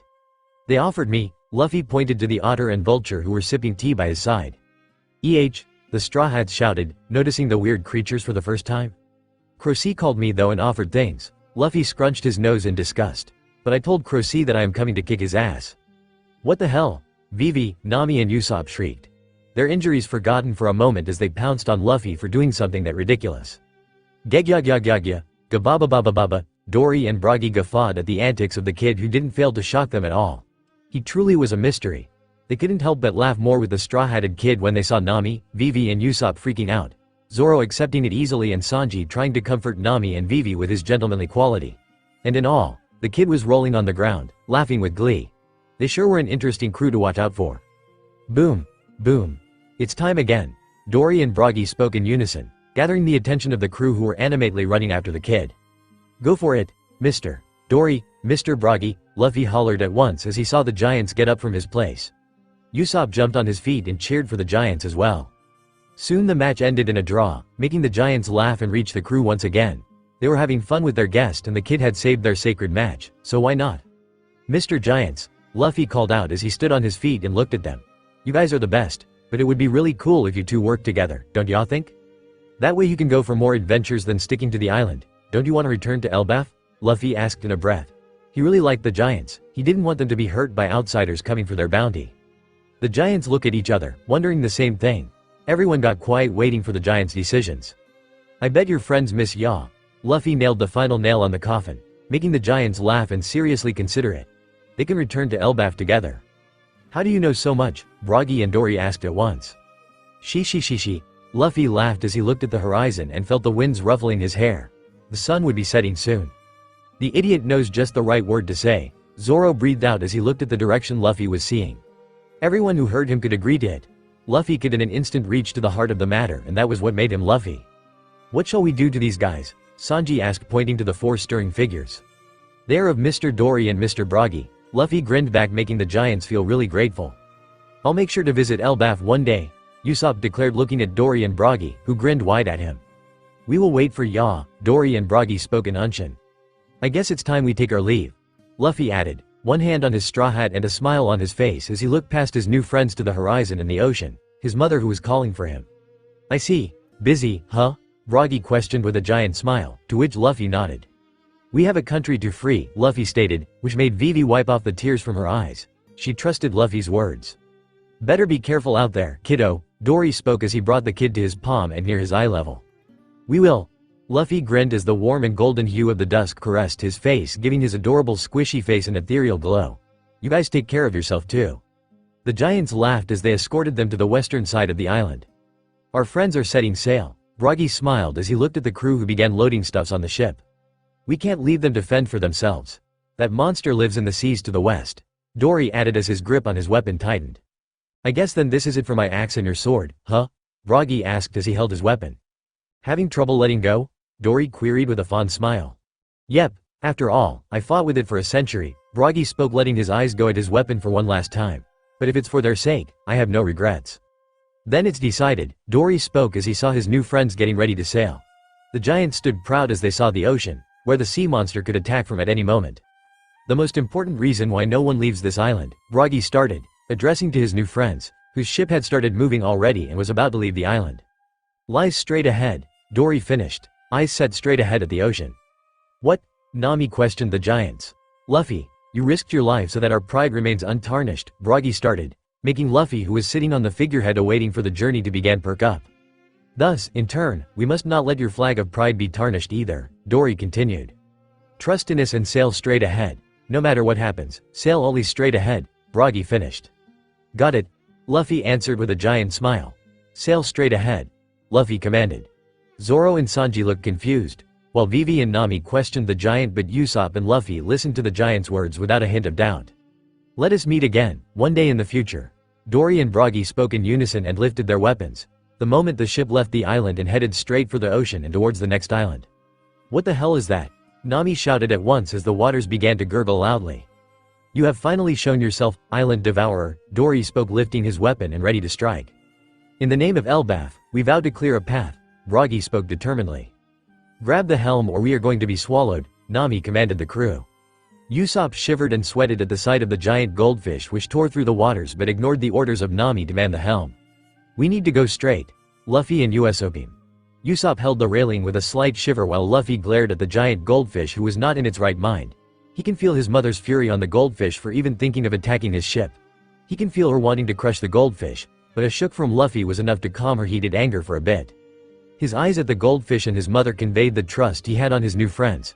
He can feel his mother waiting for one wrong move from the goldfish. He can feel the sea kings around the area seething in anger. He can feel his siblings growling in rage at the thought of a mere goldfish wanting to consume Nika. Despite of all the anger coming from his family, panic coming from Nami and Vivi, Luffy laughed out loud. Daring the goldfish to gobble him and his friends and see his wrath if even one of them is harmed. The goldfish opened its giant maw and let out a loud growl, pulling the Going Merry within its mouth. The instant glare and the simultaneous attacks from the giants cut the goldfish in half, giving a path to the Going Merry to sail straight ahead without getting gobbled up whole. She. Luffy laughed wild and free as the winds carried them due to the momentum. Go ahead, friends. The giants called out loud and laughed, as their weapons finally landed on the depths of the sea with the giant goldfish who was decimated the instant it reached the seafloor.